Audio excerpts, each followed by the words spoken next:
ಮಾಧ್ಯಮ ಮಿತ್ರರಿಗೆ ಸ್ವಾಗತವನ್ನು ಬಯಸ್ತಾ ಇವತ್ತಿನ ಪತ್ರಿಕಾಗೋಷ್ಠಿಯಲ್ಲಿ ಅಖಿಲ ಭಾರತ ವೀರಶೈವ ಮಹಾಸಭಾ, ಕರ್ನಾಟಕ ರಾಜ್ಯ ಒಕ್ಕಲಿಗರ ಸಂಘ ಹಾಗೂ ರಾಜ್ಯ ಒಕ್ಕಲಿಗರ ಮೀಸಲಾತಿ ಹೋರಾಟ ಸಮಿತಿಯ ಜಂಟಿ ಆಶ್ರಯದಲ್ಲಿ ಇವತ್ತು ಪತ್ರಿಕಾಗೋಷ್ಠಿಯನ್ನು ಏರ್ಪಡಿಸಲಾಗಿದೆ. ಈ ಪತ್ರಿಕಾಗೋಷ್ಠಿಯಲ್ಲಿ ಮಹಾಸಭಾದ ಪ್ರಧಾನ ರಾಷ್ಟ್ರೀಯ ಕಾರ್ಯದರ್ಶಿಯಾದಂತಹ ರೇಣುಕಾ ಪ್ರಸಾದ್ ಅವರು ಉಪಸ್ಥಿತರಿದ್ದಾರೆ. ಅವರಿಗೆ ಸ್ವಾಗತವನ್ನು ಬಯಸ್ತಾ ಇದ್ದೇವೆ. ಅದೇ ರೀತಿಯಲ್ಲಿ ನಮ್ಮ ರಾಜ್ಯ ಒಕ್ಕಲಿಗರ ಸಂಘದ ಪ್ರಧಾನ ಕಾರ್ಯದರ್ಶಿಯಾದಂತಹ ಕೋನಪ್ಪ ರೆಡ್ಡಿ ಅವರಿದ್ದಾರೆ. ಅವರು ಕೂಡ ಸ್ವಾಗತವನ್ನು ಬಯಸ್ತಾ ಇದ್ದೇವೆ. ನಮ್ಮ ಮೀಸಲಾತಿ ಹೋರಾಟ ಸಮಿತಿಯ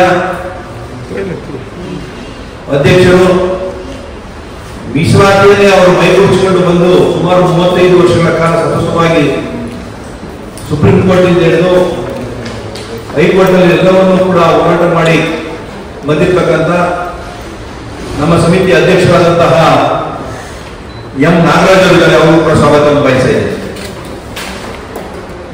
ಮತ್ತು ನಮ್ಮ ರಾಜ್ಯ ವೀರಶೈವ ಮಹಾಸಭಾದ ಪ್ರಧಾನ ಕಾರ್ಯದರ್ಶಿಯಾದಂತಹ ನಟರಾಜ್ ಅವರಿದ್ದಾರೆ. ಅವರು ಕೂಡ ಸ್ವಾಗತವನ್ನು ಬಯಸ್ತಾ ಇದ್ದೇನೆ. ಮತ್ತು ಇಂಡಸ್ಟ್ರೀಸ್ ಕಾಮರ್ಸ್ನ ಅಧ್ಯಕ್ಷರಾಗಿರ್ತಕ್ಕಂಥ ವಿಜಯ್ ಪಾಟೀಲ್ ಅವರಿದ್ದಾರೆ. ಅವರು ಕೂಡ ಸ್ವಾಗತವನ್ನು ಬಯಸ್ತಾ ಇದ್ದೇನೆ. ಮತ್ತು ಮಹಾಸಭಾದ ರಾಜ್ಯ ಕಾರ್ಯದರ್ಶಿಯಾಗಿರ್ತಕ್ಕಂಥ ಮಂದೇಶ್ ಅವರಿದ್ದಾರೆ. ಮಂತೇಶ್ ಅವರು ಕೂಡ ಸ್ವಾಗತವನ್ನು ಬಯಸ್ತಾ ಇದ್ದೇನೆ. ಮತ್ತು ನಮ್ಮ ಸಮಿತಿಯ ಹೋರಾಟ ಸಮಿತಿಯ ಉಪಾಧ್ಯಕ್ಷರಾಗಿರ್ತಕ್ಕಂಥ ಅಶೋಕ್ ಅವರಿದ್ದಾರೆ. ಅವರು ಕೂಡ ಸ್ವಾಗತವನ್ನು ಬಯಸ್ತಾ ಇದ್ದೇನೆ. ಮತ್ತು ಇನ್ನೊಬ್ಬರು ನಮ್ಮ ಎಂ ಮೋಹನ್ ಅವರು ಉಪಾಧ್ಯಕ್ಷರು. ಅವರು ಕೂಡ ಸ್ವಾಗತವನ್ನು ಬಯಸ್ತಾ ಇದ್ದೇನೆ. ಮತ್ತು ನಮ್ಮ ಕಡಬೇರ ಶಿವರಾಮನ್ ಅವರು ನಮ್ಮ ಉಪಾಧ್ಯಕ್ಷರು. ಅವರು ಕೂಡ ಸ್ವಾಗತವನ್ನು ಬಯಸ್ತಾ ಇವತ್ತು ಪತ್ರಿಕಾಗೋಷ್ಠಿಯನ್ನು ನಾವೆಲ್ಲ ನೋಡಿ ನಿಮ್ಮ ಪತ್ರಿಕೆಗಳಲ್ಲಿ ನಮ್ಗೆ ಅಲ್ಲಿ ಕೊಟ್ಟಿರ್ತೀವಿ. ನಮ್ಮ ಸಮಾಜ ಏನು ಎರಡು ಒಕ್ಕಲಿಗ ಮತ್ತು ಲಿಂಗಾಯತ ಸಮಾಜ, ವೀರಶೈವ ಒಕ್ಕಲಿಗ ಸಮಾಜ, ಲಿಂಗಾಯತ ಸಮಾಜ ಎರಡೂ ಸೇರಿ ಇವತ್ತು ಜಂಟಿಯಾಗಿ ಪತ್ರಿಕಾಗೋಷ್ಠಿಯನ್ನು ಏರ್ಪಡಿಸುವ ಉದ್ದೇಶ ಇಷ್ಟೇ. ನಮ್ಮ ಸಮಾಜದಲ್ಲಿರ್ತಕ್ಕಂಥ ಎಲ್ಲರೂ ಕೂಡ ಈ ಒಂದು ಜಾತಿ ಜನಗಣತಿಗೆ ಪಾಲ್ಗೊಳ್ಳಬೇಕು. ಯಾವುದೇ ಕಾರಣದಿಂದಲೂ ಕೂಡ ಆ ಜಾತಿ ಜನಗಣತಿಯ ವಿಚಾರ ಮಾಹಿತಿಯನ್ನು ತಾವು ಗೊತ್ತಿರುವಂತಹ ಮಾಹಿತಿಯನ್ನು ಕೊಡಲಿಕ್ಕೆ ಈಗಾಗಲೇ ಹೈಕೋರ್ಟ್ ಏನು ನಿರ್ದೇಶನ ಕೊಟ್ಟಿದೆ, ಅದರಂತೆ ಮಾಹಿತಿಯನ್ನು ನೀಡಿ ಜಾತಿ ಜನಗಣತಿಗೆ ಅವಕಾಶ ನೀಡಬೇಕು ಅಂತೇಳಿ ನಾವು ಪತ್ರಿಕಾಗೋಷ್ಠಿಯನ್ನು ಏರ್ಪಡಿಸಿದ್ದೀವಿ. ಈಗ ಪತ್ರಿಕಾಗೋಷ್ಠಿಯನ್ನು ಉದ್ದೇಶಿಸಿ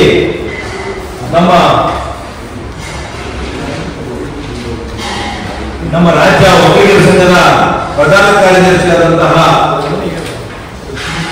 ಕೋನಪ್ಪ ಅವರು ಮಾತಾಡ್ತಾರೆ. ಎಲ್ಲರಿಗೂ ನಮಸ್ಕಾರ. ನಮಗೆಲ್ಲ ಗೊತ್ತಿದ್ದಂತೆ ಈ ತಿಂಗಳ 22ರಿಂದ ಈ ಒಂದು ಸಮೀಕ್ಷೆ ಪ್ರಾರಂಭವಾಗಿದೆ. ಸಮೀಕ್ಷೆ ನಡೆಸ್ತಕ್ಕಂಥವ್ರಿಗೆ ಕೆಲವರಿಗೆ ಸರಿಯಾದ ರೀತಿ ಮಾಹಿತಿ ಇಲ್ಲ. ಇನ್ನು ಹಳ್ಳಿಯಲ್ಲಿರ್ತಕ್ಕಂಥ ಜನಕ್ಕೆ ಸಂಪೂರ್ಣವಾಗಿ ಮಾಹಿತಿ ಇದೆ.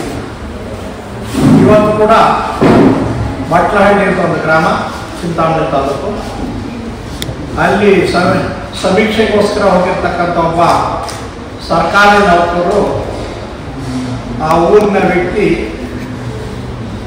ತಾನು ಒಕ್ಕಲಿಗ ಜಾತಿ ಅಂತ ತಿಳಿಸಿದಾಗ ಒಕ್ಕಲಿಗ ಜಾತಿ ಇದರೊಳಗಿಲ್ಲ, ಇದರೊಳಗೆ ಇರ್ತಕ್ಕಂಥದ್ದು ರೆಡ್ಡಿ ಒಕ್ಕಲಿಗ, ಮೊಸೊಕ್ಕಲಿಗ ಅಂತಿದೆ, ನೀವು ಯಾವ ಒಕ್ಕಲಿಗ ಅಂತ ಹೇಳಿ ಅಂತ ಕೇಳ್ತಾರೆ. ಆಗ ಆ ವ್ಯಕ್ತಿ ನನಗೆ ಫೋನ್ ಮಾಡ್ತಾರೆ, ಇಲ್ಲ 1541 ಒಕ್ಕಲಿಗ ಇದೆ, ಸರಿಯಾಗಿ ನೋಡಕ್ಕೆ ಹೇಳಿ ಅಂತ ಹೇಳಿದ್ಮೇಲೆ ಫೋನ್ ಅವ್ರು ಕೊಡ್ತಾರೆ, ಹೇಳ್ತೀನಿ 1541 ಒಕ್ಕಲಿಗ, ಹೌದು ಸರ್ ಅಂತ ಆಮೇಲೆ ಹೇಳ್ತಾರೆ. ಹೀಗೆ ಹಲವು ದೂರುಗಳು ಬರ್ತಾನೆ ಇವೆ ಪ್ರತಿದಿನ. ಮಾನ್ಯ ನ್ಯಾಯಾಲಯದ ಆದೇಶದಂತೆ ಆಯೋಗ ಏನು ಮಾಹಿತಿ ಸಂಗ್ರಹಿಸ್ತದೋ ಅದು ಸರ್ಕಾರಕ್ಕೂ ಸೇರಿದಂತೆ ಯಾರಿಗೂ ಕೂಡ ಹಂಚ್ಕೋಬೇಕು, ಅದರ ಗೌಪ್ಯತೆಯನ್ನು ಕಾಪಾಡಬೇಕು, ಹಾಗೂ ಯಾರ ಮೇಲೂ ಒತ್ತಡ ಹಾಕಬಾರ್ದು. ನೀವು ಇಂಥದ್ದೇ ಮಾಹಿತಿ ಕೊಡಬೇಕು, ಕೊಡಲೇಬೇಕು ಅಂತ ಅದೊಂದು. ಮುಖ್ಯವಾಗಿ ಸಾರ್ವಜನಿಕರಿಗೆ ಇನ್ನೂ ಅರಿವೇ ಮೂಡಿಸಿಲ್ಲ ಸರಿಯಾಗಿ. ಇನ್ನು ಕೆಲವು ಸಮೀಕ್ಷಾದಾರರು ಏನು ತಪ್ಪು ಮಾಡ್ತಾ ಇದ್ದಾರೆ ಅಂದರೆ ಅವರ ಹೆಸರು, ವಯಸ್ಸು, ಜಾತಿ ಕೇಳಿದ ನಂತರ ಅವ್ರು ಕೇಳಿದ್ರೆ ತಮ್ಗೆ ಇಷ್ಟ ಬಂದಂಗೆ ತಾವೇ ಅದನ್ನೆಲ್ಲ ಮಾಹಿತಿಯನ್ನು ರೆಡಿ ಮಾಡ್ಕೊಂಡು ಹೋಗ್ತಾ ಇದ್ದಾರೆ ಬೇಗ ಮುಗಿಸೋ ಉದ್ದೇಶ. ಹಾಗಾಗಿ ಸರಿಯಾದ ಮಾಹಿತಿ ಸಂಗ್ರಹಿಸಲಿಲ್ಲ ಅಂದರೆ ಸಮೀಕ್ಷೆನೇ ವ್ಯರ್ಥವಾಗ್ತದೆ. ಹಾಗಾಗಿ ಆಯೋಗದಲ್ಲಿ ನಾವು ಮನವಿ ಮಾಡೋದಿಷ್ಟೇ, ಜನರಲ್ಲಿ ಅರಿವು ಮೂಡಿಸೋ ಕಾರ್ಯಕ್ರಮ ಆಗಬೇಕು. ಸಮೀಕ್ಷಾದಾರರಿಗೆ ಸೂಕ್ತ ತರಬೇತಿ ನೀಡಬೇಕು. ಸಮೀಕ್ಷಾದಾರರು ಹಳ್ಳಿಗಳಲ್ಲಿ ಹೋಗಿ ಗೊಂದಲ ಮಾಡೋದು ಬೇಡ, ಒತ್ತಡ ಹಾಕೋದು ಬೇಡ, ಅವರೇ ವಿಷಯ ತಿಳ್ಕೊಳ್ಳೋದಿಲ್ಲ ಅಂಥದ್ದು ಇಲ್ಲ ಅದು ಇರೋದಲ್ಲಿ ಇಲ್ಲ ಅಂತ ಹೇಳೋದು ಬೇಡ.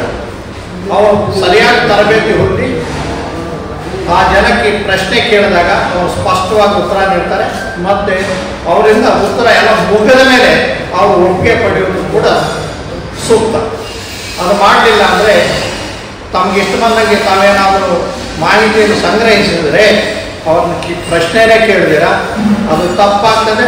ಆ ತಪ್ಪು ಮಾಹಿತಿ ಮೇಲೆ ಸರ್ಕಾರ ಕೂಡ ಏನೇ ಕ್ರಮ ಕೈಗೊಂಡ್ರು ಅದು ತಪ್ಪಿನ ಕ್ರಮ ಆಗ್ತದೆ. ಹಾಗಾಗಿ ಸರ್ಕಾರ ಅರಿವು ಮೂಡಿಸೋದು, ಈ ಮಾಹಿತಿ ಆಯೋಗ ಇವನ್ನೆಲ್ಲ ಸಂರಕ್ಷಣೆ ಮಾಡೋದು, ಒತ್ತಡ ಹೇರದಿರ ಅವರಿಂದ ಮಾಹಿತಿ ಪಡಿಬೇಕು ಅಂತ ನಾವು ಆಯೋಗದಲ್ಲೂ ಸರ್ಕಾರದಲ್ಲೂ ಹಾಗೂ ಸಾರ್ವಜನಿಕರಲ್ಲೂ ಕೂಡ ಮನವಿ ಮಾಡ್ತೇವೆ. ಹಾಗೆ ಒಕ್ಕಲಿಗ ಒಂದು ಸಮುದಾಯಕ್ಕೆ ನಾವು ಮನವಿ ಮಾಡೋದೇನೆಂದರೆ, ಧರ್ಮ ಹಿಂದೂ, ಜಾತಿ ಒಕ್ಕಲಿಗ, ಉಪಜಾತಿ ಒಕ್ಕಲಿಗ, ಪರ್ಯಾಯ ಮತ್ತು ಸಮಾನಾಂತರವಾದ ಜಾತಿ ಸಹ ಒಕ್ಕಲಿಗ ಅಂತ ತಿಳಿಸಬೇಕು. ತಮ್ಮ ಆಸ್ತಿ ಪಾಸ್ತಿ ಏನಿದೆಯೋ ಆ ಮಾಹಿತಿಯನ್ನು ನಿಖರವಾಗಿ ತಿಳಿಸಬೇಕು. ತಪ್ಪದೇ ಎಲ್ಲರೂ ಪಾಲ್ಗೊಳ್ಳಬೇಕು ಯಾವುದರಲ್ಲಿ, ಈ ಸಮೀಕ್ಷೆಯಲ್ಲಿ ಅಂತ ನಾನು ಒಕ್ಕಲಿಗ ಸಮುದಾಯದಲ್ಲಿ ಮನವಿ ಮಾಡ್ತೇನೆ. ಜೈ ಹಿಂದ್, ಜೈ ಒಕ್ಕಲಿಗ. ಮಾಧ್ಯಮ ಬಂಧುಗಳೇ, ನೀವು ಈಗಾಗಲೇ ಸಾಕಷ್ಟು ಅಧ್ಯಯನ ಮಾಡಿದ್ದೀರಿ. ಏನು ಸಾಮಾಜಿಕ ಶೈಕ್ಷಣಿಕ ಸಮೀಕ್ಷೆ ಹೆಸರಿನಲ್ಲಿ ಇದೇ ತಿಂಗಳು 22ರಿಂದ ಪ್ರಾರಂಭವಾಗಿರ್ತಕ್ಕಂಥ ಸಮೀಕ್ಷೆ ಇದು ಕಾಂತರಾಜ್ ಆಯೋಗದ ಸಮೀಕ್ಷೆಗಿಂತ ತುಂಬ ಕೆಳಮಟ್ಟದಲ್ಲಿದೆ.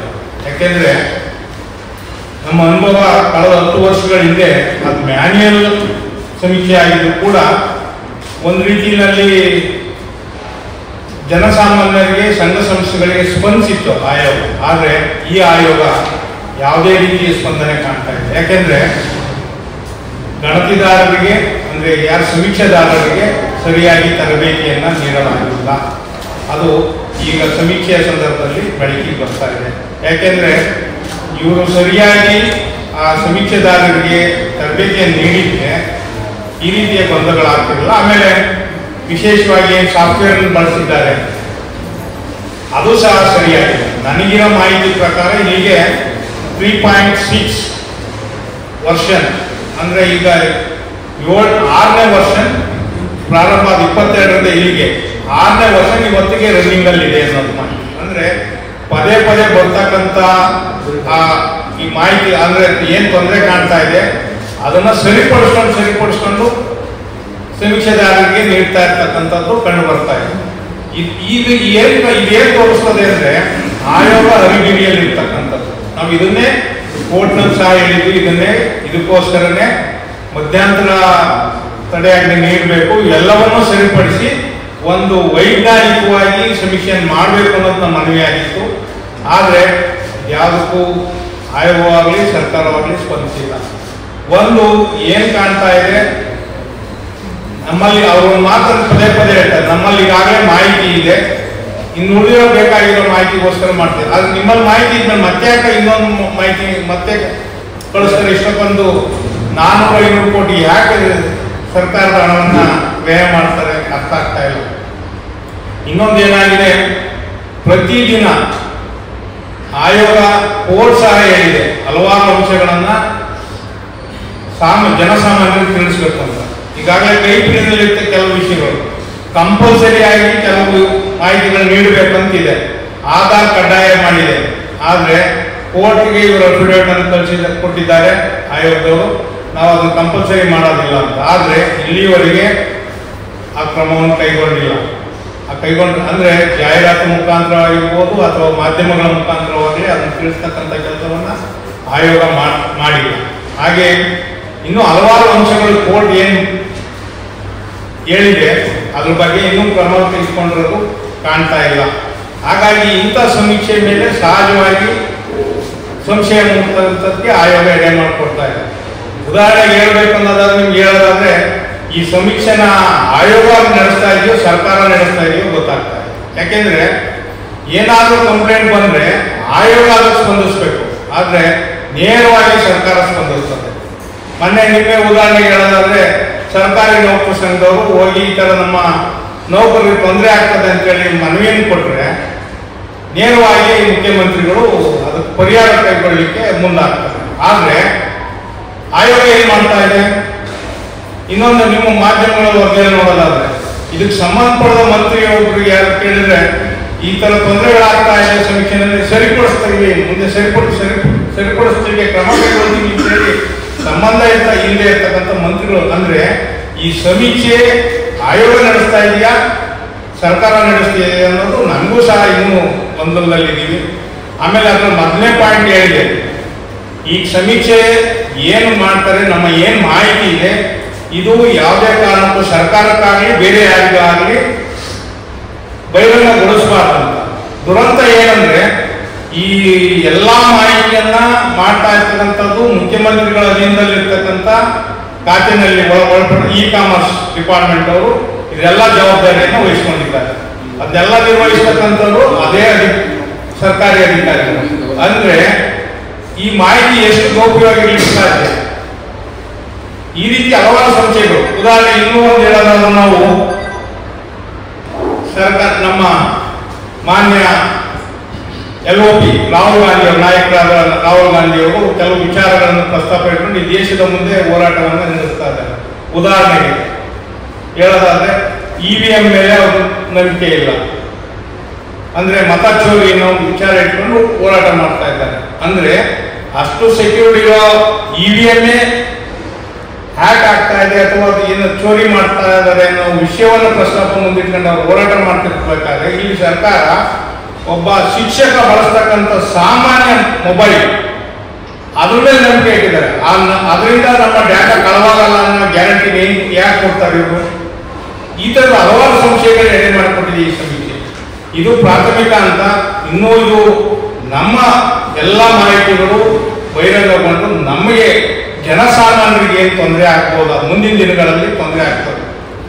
ಅಂದ್ರೆ ಆಧಾರನ ಇವರು ಯಾವ ಕಡ್ಡಾಯ ಮಾಡಿ ಅದರಲ್ಲಿ ನಮ್ಮ ಮಾಹಿತಿಗಳನ್ನು ಇವರಿಗೆ ತೆಗೆದುಕೊಳ್ಳೋದು ಅನ್ನೋ ಖಾತ್ರಿ ಏನಾದರೂ ಕೊಟ್ಟಿದ್ದಾನ? ಕೋರ್ಟ್ ಇವರು ಅಫಿಡವಿಟ್ ಅನ್ನು ಕೊಡಬೇಕಾಗಿತ್ತು. ಇಲ್ಲಿವರೆಗೆ ಆ ಕೆಲಸ ಆಗಿದೆಯೋ ಇಲ್ಲೋ ಗೊತ್ತಿಲ್ಲ. 1 ವರ್ಕಿಂಗ್ ಡೇನಲ್ಲಿ ಕೊಡಬೇಕಂತ ಕೋರ್ಟ್ ಹೇಳಿತ್ತು. ಅದಿನ್ನೂ ಮಾಹಿತಿ ಇಲ್ಲ. ಯಾಕೆಂದ್ರೆ ಮಾತಾಡೋಣ. ಈ ತರದ ಹಲವಾರು ಗೊಂದಲಗಳು ಈ ಸಮೀಕ್ಷೆನಲ್ಲಿ ಪ್ರಾಥಮಿಕ ಹಂತದಲ್ಲೇ ಕಂಡು ಬರ್ತಾ ಇದ್ದಾವೆ. ಹಾಗಾಗಿ ಇನ್ನೊಂದು ಪ್ರಸ್ತಾಪ ನಾವು ಯಾಕೆ ಜಂಟಿಯಾಗಿ ಪತ್ರಿಕಾಗೋಷ್ಠಿಯನ್ನು ಮಾಡಿದ್ದೀವಿ ಅಂದ್ರೆ, ನಾವು ಎರಡು ಸಮುದಾಯಗಳು, ವೀರಶೈವ ಲಿಂಗಾಯತ ಮತ್ತು ಒಕ್ಕಲಿಗ ಸಮುದಾಯದವರು ಯಾವ ಪ್ರತಿ ಹಂತದವರು ಈ ಹಿಂದುಳಿದ ಇದಕ್ಕೆ ವಿರೋಧ, ಖಂಡಿತವಾಗಿಯೂ ನಾವು ಯಾವುದೇ ರೀತಿಯ ಸಮೀಕ್ಷೆಗೆ ವಿರೋಧ ಮಾಡಿಲ್ಲ. ಸಮೀಕ್ಷೆಯಲ್ಲಿ ಹಾಕ್ತಕ್ಕಂಥ ತೊಂದರೆಗಳು ಮತ್ತು ಅನ್ಯಾಯಗಳ ವಿರುದ್ಧ ಧ್ವನಿ ಎತ್ತಿದ್ದೇವೆ ಹೊರತು ಸಮೀಕ್ಷೆ ಏನು ಲೋಪಗಳು ಆಗ್ತಾ ಇದೆ, ಈ ಏನು ಅಂಕಿಅಂಶಗಳನ್ನ ಆಯೋಗ ಸರಿಯಾದ ರೀತಿಯಲ್ಲಿ ಪಡಿಬೇಕು ಅದು ಆಗಲಿಲ್ಲ. ಯಾಕೆಂದ್ರೆ ಆಯೋಗ ಕೊಡೋ ಅಂಕಿಅಂಶಗಳ ರಿಪೋರ್ಟ್ ಆಧಾರದ ಮೇಲೆ ಸರ್ಕಾರ ಯೋಜನೆಗಳು ರೂಪಿತ ಆಗ್ತವೆ. ಹಾಗಾಗಿ ಆ ಕಾರಣಕ್ಕಾಗಿ ಆಯೋಗ ಒಂದು ಪಾರದರ್ಶಕವಾಗಿ ಮತ್ತು ವೈಜ್ಞಾನಿಕವಾಗಿ ಮಾಡಿರೋದು ನಮ್ಮ ಮನವಿನೇ ಹೊರತು ಇದರಲ್ಲಿ ಯಾವುದೇ ರೀತಿಯ ದುರುದ್ದೇಶ ಇಲ್ಲ. ಇನ್ನೊಬ್ಬರ ಹಕ್ಕುಗಳನ್ನು ಕಿತ್ಕೊಳ್ತಕ್ಕಂಥ ಯಾವುದೇ ಪ್ರಯತ್ನವೂ ಎರಡು ಸಮಾಜ ಯಾವತ್ತೂ ಮಾಡೋದಿಲ್ಲ, ಇಂದು ಮಾಡಿಲ್ಲ, ಮುಂದೂ ಮಾಡೋದಿಲ್ಲ. ಆ ಭರವಸೆ ನಮಗಿದೆ.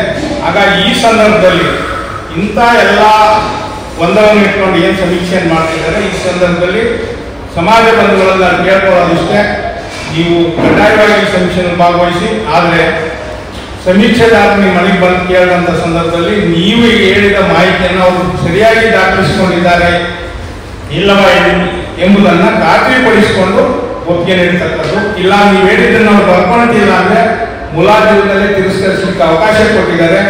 ಆ ಕಾರಣದಿಂದ ಆ ನಿರ್ಧಾರವನ್ನು ನೀವೇ ತೆಗೆದುಕೊಳ್ಬೇಕು. ಮಾಹಿತಿ ಕೊಡುವುದು ಕೆಲಸ ನಮ್ಮದು, ನಿರ್ಧಾರ ನಿಮ್ದಾಗಿರ್ತದೆ. ಹಾಗಾಗಿ ಈ ಮೂಲಕ ನಾವು ಸಮಾಜ ಬಂಧುಗಳಲ್ಲಿ ನಿರ್ಧಾರವನ್ನು ಸರಿಯಾದ ನಿರ್ಧಾರವನ್ನು ತೆಗೆದುಕೊಳ್ಬೇಕಂತೇಳಿ ತಮ್ಮ ಮೂಲಕ ಮನವಿಯನ್ನು ಮಾಡ್ತಿದ್ದೇವೆ.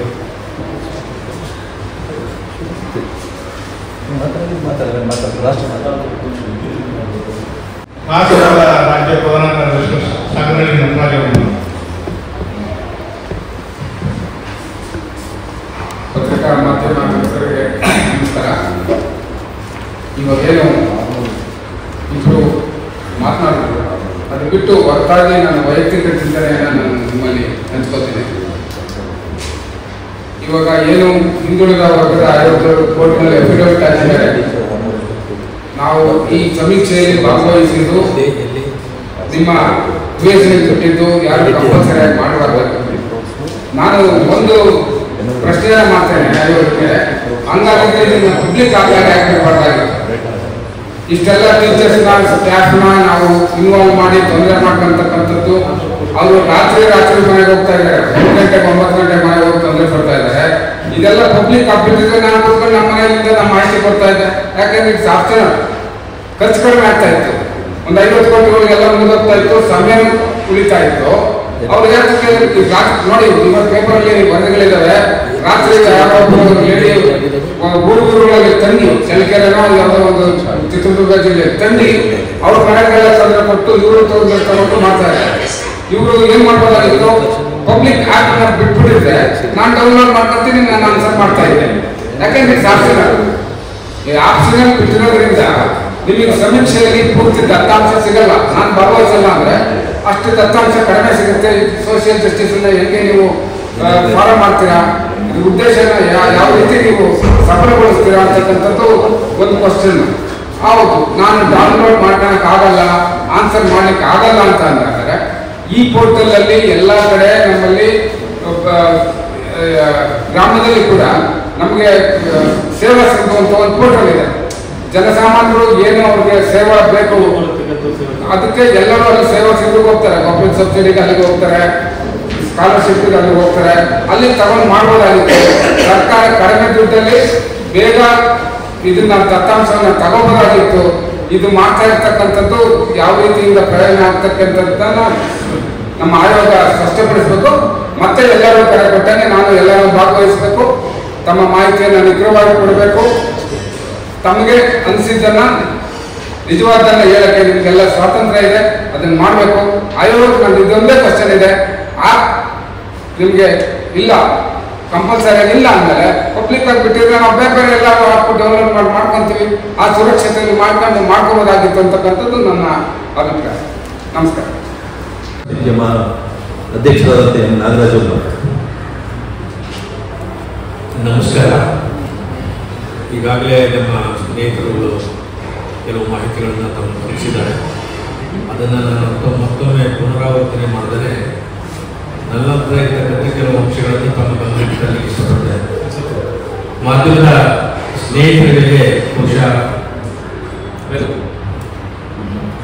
ತಿಳಿಸಬೇಕಾದಂಥ ಬಹಳ ಮುಖ್ಯಾಂಶ ಏನಂತ ಹೇಳಿದ್ರೆ, ತೆಲಂಗಾಣ ಸರ್ಕಾರ ಕೇವಲ 3.5 ಕೋಟಿ ಜನಸಂಖ್ಯೆಗೆ 65 ದಿವಸ ಕಾಲಾವಕಾಶವನ್ನು ಕೊಟ್ಟು ಮಾಹಿತಿಯನ್ನು ಪಡೆದುಕೊಂಡಿದೆ.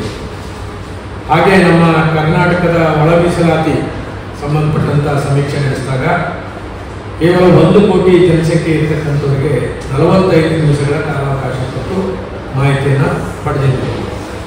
ಆದರೆ ನಮ್ಮ ರಾಜ್ಯದಲ್ಲಿ ಈಗ 7ರಿಂದ 7.5 ಕೋಟಿ ಜನಸಂಖ್ಯೆ ಇದೆ ಅಂತ ಹೇಳಿ ಅಂದಾಜಿಸಲಾಗಿದೆ. ಇದಕ್ಕೆ ಕೇವಲ 15 ದಿವಸದಲ್ಲಿ ಮಾಡ್ತೀವಿ ಅಂತ ಹೇಳಿ ಒಂದು ಪ್ರಯತ್ನವನ್ನು ಮಾಡ್ತಾ ಇದ್ದಾರೆ. ಈಗ ಆಗಲೇ 6 ದಿವಸ ಕಳೆದಿದೆ. ಪ್ರತಿ ದಿವಸನೂ ಕೂಡ ಸುಮಾರು 50 ಲಕ್ಷ ಜನರಿಂದ ಮಾಹಿತಿಯನ್ನು ಪಡೆಯಬೇಕಾಗಿತ್ತು.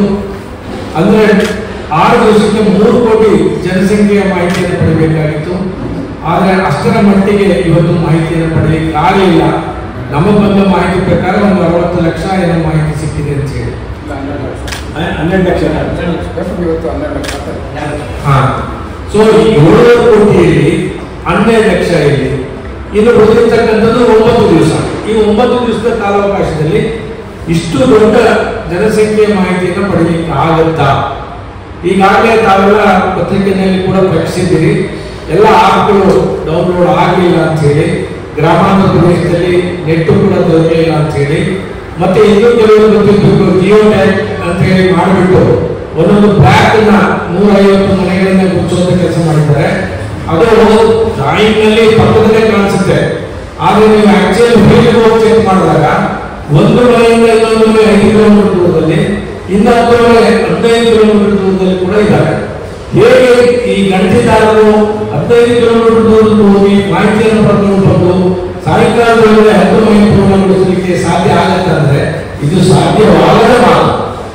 ಸೊ ಅಂದಮೇಲೆ ಈ ಒಂದು ಉಳಿದ 9 ನಿಮಿಷದಲ್ಲಿ ಇನ್ನು ಉಳಿಕೆ ಜನಸಂಖ್ಯೆ ಇದೆ, ಅದು ಬಹಳ 7 ಕೋಟಿಗಿಂತ ಹೆಚ್ಚು ಜನಸಂಖ್ಯೆ ಇವರು ಮಾಡ್ತಾರೆ ಅಂತ ಹೇಳಿದ್ರೆ ನಮಗೆ ಎಲ್ಲೋ ಒಂದು ಕಡೆ ಇದು ಸಾಧ್ಯವಿಲ್ಲ ಮಾತು.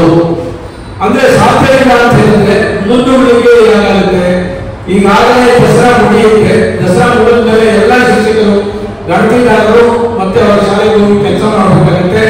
ಸೊ ಮಕ್ಕಳಿಗೆ ಅಕಸ್ಮಾತ್ ಏನಾದರೂ ಮುಂದುವರಿಸಿದ್ರೆ ಅವರು ಶಾಲೆಯನ್ನು ಮುಚ್ಚಬೇಕಾಗುತ್ತೆ, ಮುಚ್ಚಿದಾಗತ್ತೆ ಮಕ್ಕಳಿಗೆ ತೊಂದರೆ ಆಗುತ್ತೆ.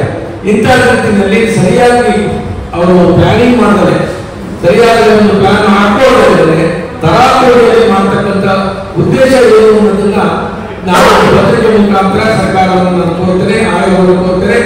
ಆಯೋಗವು ಕೂಡ ತರಾತುರಿ ಮಾಡಿ ತಪ್ಪು ಮಾಡಿ ಈಗಾಗಲೇ 420 ಕೋಟಿಗೆ ಅನುದಾನ ಪಡೆದಿದೆ. ಆ ಅನುದಾನ ಆದ್ಮೇಲೆ 250 ಕೋಟಿ ರೂಪಾಯಿನ ಒಂದು ಸಾಫ್ಟ್ವೇರ್ ಖರ್ಚು ಮಾಡ್ತಾ ಇದೆ. ಆ ಸಾಫ್ಟ್ವೇರ್ ಖರ್ಚು ಮಾಡೋದು, ಎಲಿಮೆಂಟರಿ ಖರ್ಚು ಮಾಡೋದು ಎಲ್ಲ ಸೇರಿಕೊಂಡ್ರೆ ಸುಮಾರು 600-700 ಕೋಟಿ ರೂಪಾಯಿ ಖರ್ಚಾಗಬಹುದು. ಇಂಥ 700 ಕೋಟಿ ರೂಪಾಯಿನ ಕೇವಲ 15 ದಿವಸದಲ್ಲಿ 20 ದಿವಸದಲ್ಲಿ ಮಾಡಕ್ಕೆ ಹೋಗಿ ತಪ್ಪು ಮಾಹಿತಿಯನ್ನು ಪಡೆದು ನಾಳೆ ಅದನ್ನು ಸಾರ್ವಜನಿಕರು ಪ್ರಶ್ನೆ ಮಾಡಿ ಮತ್ತೊಂದು 1,000 ಕೋಟಿಗೆ ಹೋಗಿ ಕೋರ್ಟ್ನಲ್ಲಿ ಒಂದು 6 ತಿಂಗಳು ವಿಚಾರಣೆ ಮಾಡಿದ್ದು 1 ವರ್ಷಕ್ಕೆ ಒಂದು ಆದೇಶ ಬಂದಾಗ ತಿರ್ಗಾ ಮತ್ತೆ ಕಾಂತರಾಜೇಂದ್ರಾಗಿ ಈ ರಿಪೋರ್ಟ್ ಕಸದೊಟ್ಟಿಗೆ ಎಸಿಬೇಕಾಗಬಹುದು. ಇದ್ರ ಬಗ್ಗೆ ನಾವು ಸಾರ್ವಜನಿಕರಲ್ಲಿ ಒಂದು ಏನು ಅಂಶವನ್ನು ಗಮನಕ್ಕೆ ತರಬೇಕಾಗಿದೆ. ಇದರಿಂದ ಆಯೋಗದ ಒತ್ತಾಯ ಕೂಡ ಹೆಚ್ಚಾಗಬೇಕು.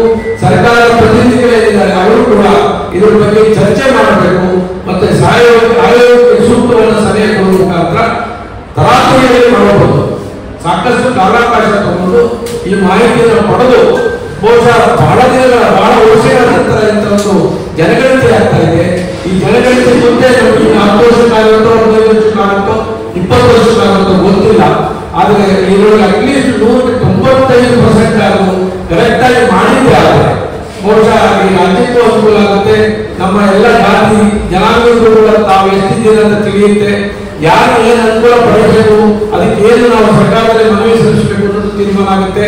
ಅಷ್ಟೇ ಅಲ್ಲ, ಈ ಒಂದು ಸರ್ಕಾರದಲ್ಲಿ ಕೂಡ ಎಲ್ಲ ಸೌಲಭ್ಯಗಳನ್ನ ಯಾವ್ಯಾವ ವರ್ಗಗಳಿಗೆ ಎಷ್ಟು ನೀಡಬೇಕು ಅನ್ನೋದನ್ನು ಬಹಳ ಸ್ಪಷ್ಟವಾಗಿ ತೀರ್ಮಾನ ಕೈಗೊಳ್ಳೋದಕ್ಕೆ ಸರ್ಕಾರಕ್ಕೆ ಅವಕಾಶ ಆಗುತ್ತೆ ಅಂತಕ್ಕಂಥದ್ದು ಇದು ನನ್ನ ವೈಯಕ್ತಿಕ ಅಭಿಪ್ರಾಯ. ಅದರಿಂದ ಈ ಒಂದು ತರಾತುರಿ ಕಾರ್ಯಕ್ರಮವನ್ನ ಮಾಡೋದು ಬೇಡ. ಆಯೋಗ ಸ್ವಲ್ಪ ಕಾಲಾವಕಾಶ ತಗೊಳ್ಳಿ. ಆಮೇಲೆ ಈಗಾಗಲೇ ಆಯೋಗಗಳು ಸರ್ಕಾರದಲ್ಲಿ ಮುಂದೆ ಒಪ್ಪಿಕೊಂಡು ನಾವೇನು ಅಂದ್ರೆ ಎಲ್ಲರೂ ಸಾರ್ವಜನಿಕರಲ್ಲಿ ಹೇಳ್ತೇವೆ, ನೀವು ಕೊಡುವ ಮಾಹಿತಿ ನಾವೇನು ಒತ್ತಾಯ ಪಡಿಸುವುದಿಲ್ಲ, ತಮ್ಮ ಇಚ್ಛೆ ಸ್ವಇಚ್ಛೆಯಿಂದ ಕೊಡಬಹುದು, ಇಟ್ ಇಸ್ ನಾಟ್ ಮೈಂಡೆಡ್ ಅಂತ ನಾವು ತಿಳಿಸ್ತೇವೆ ಅಂತ ಹೇಳಿ.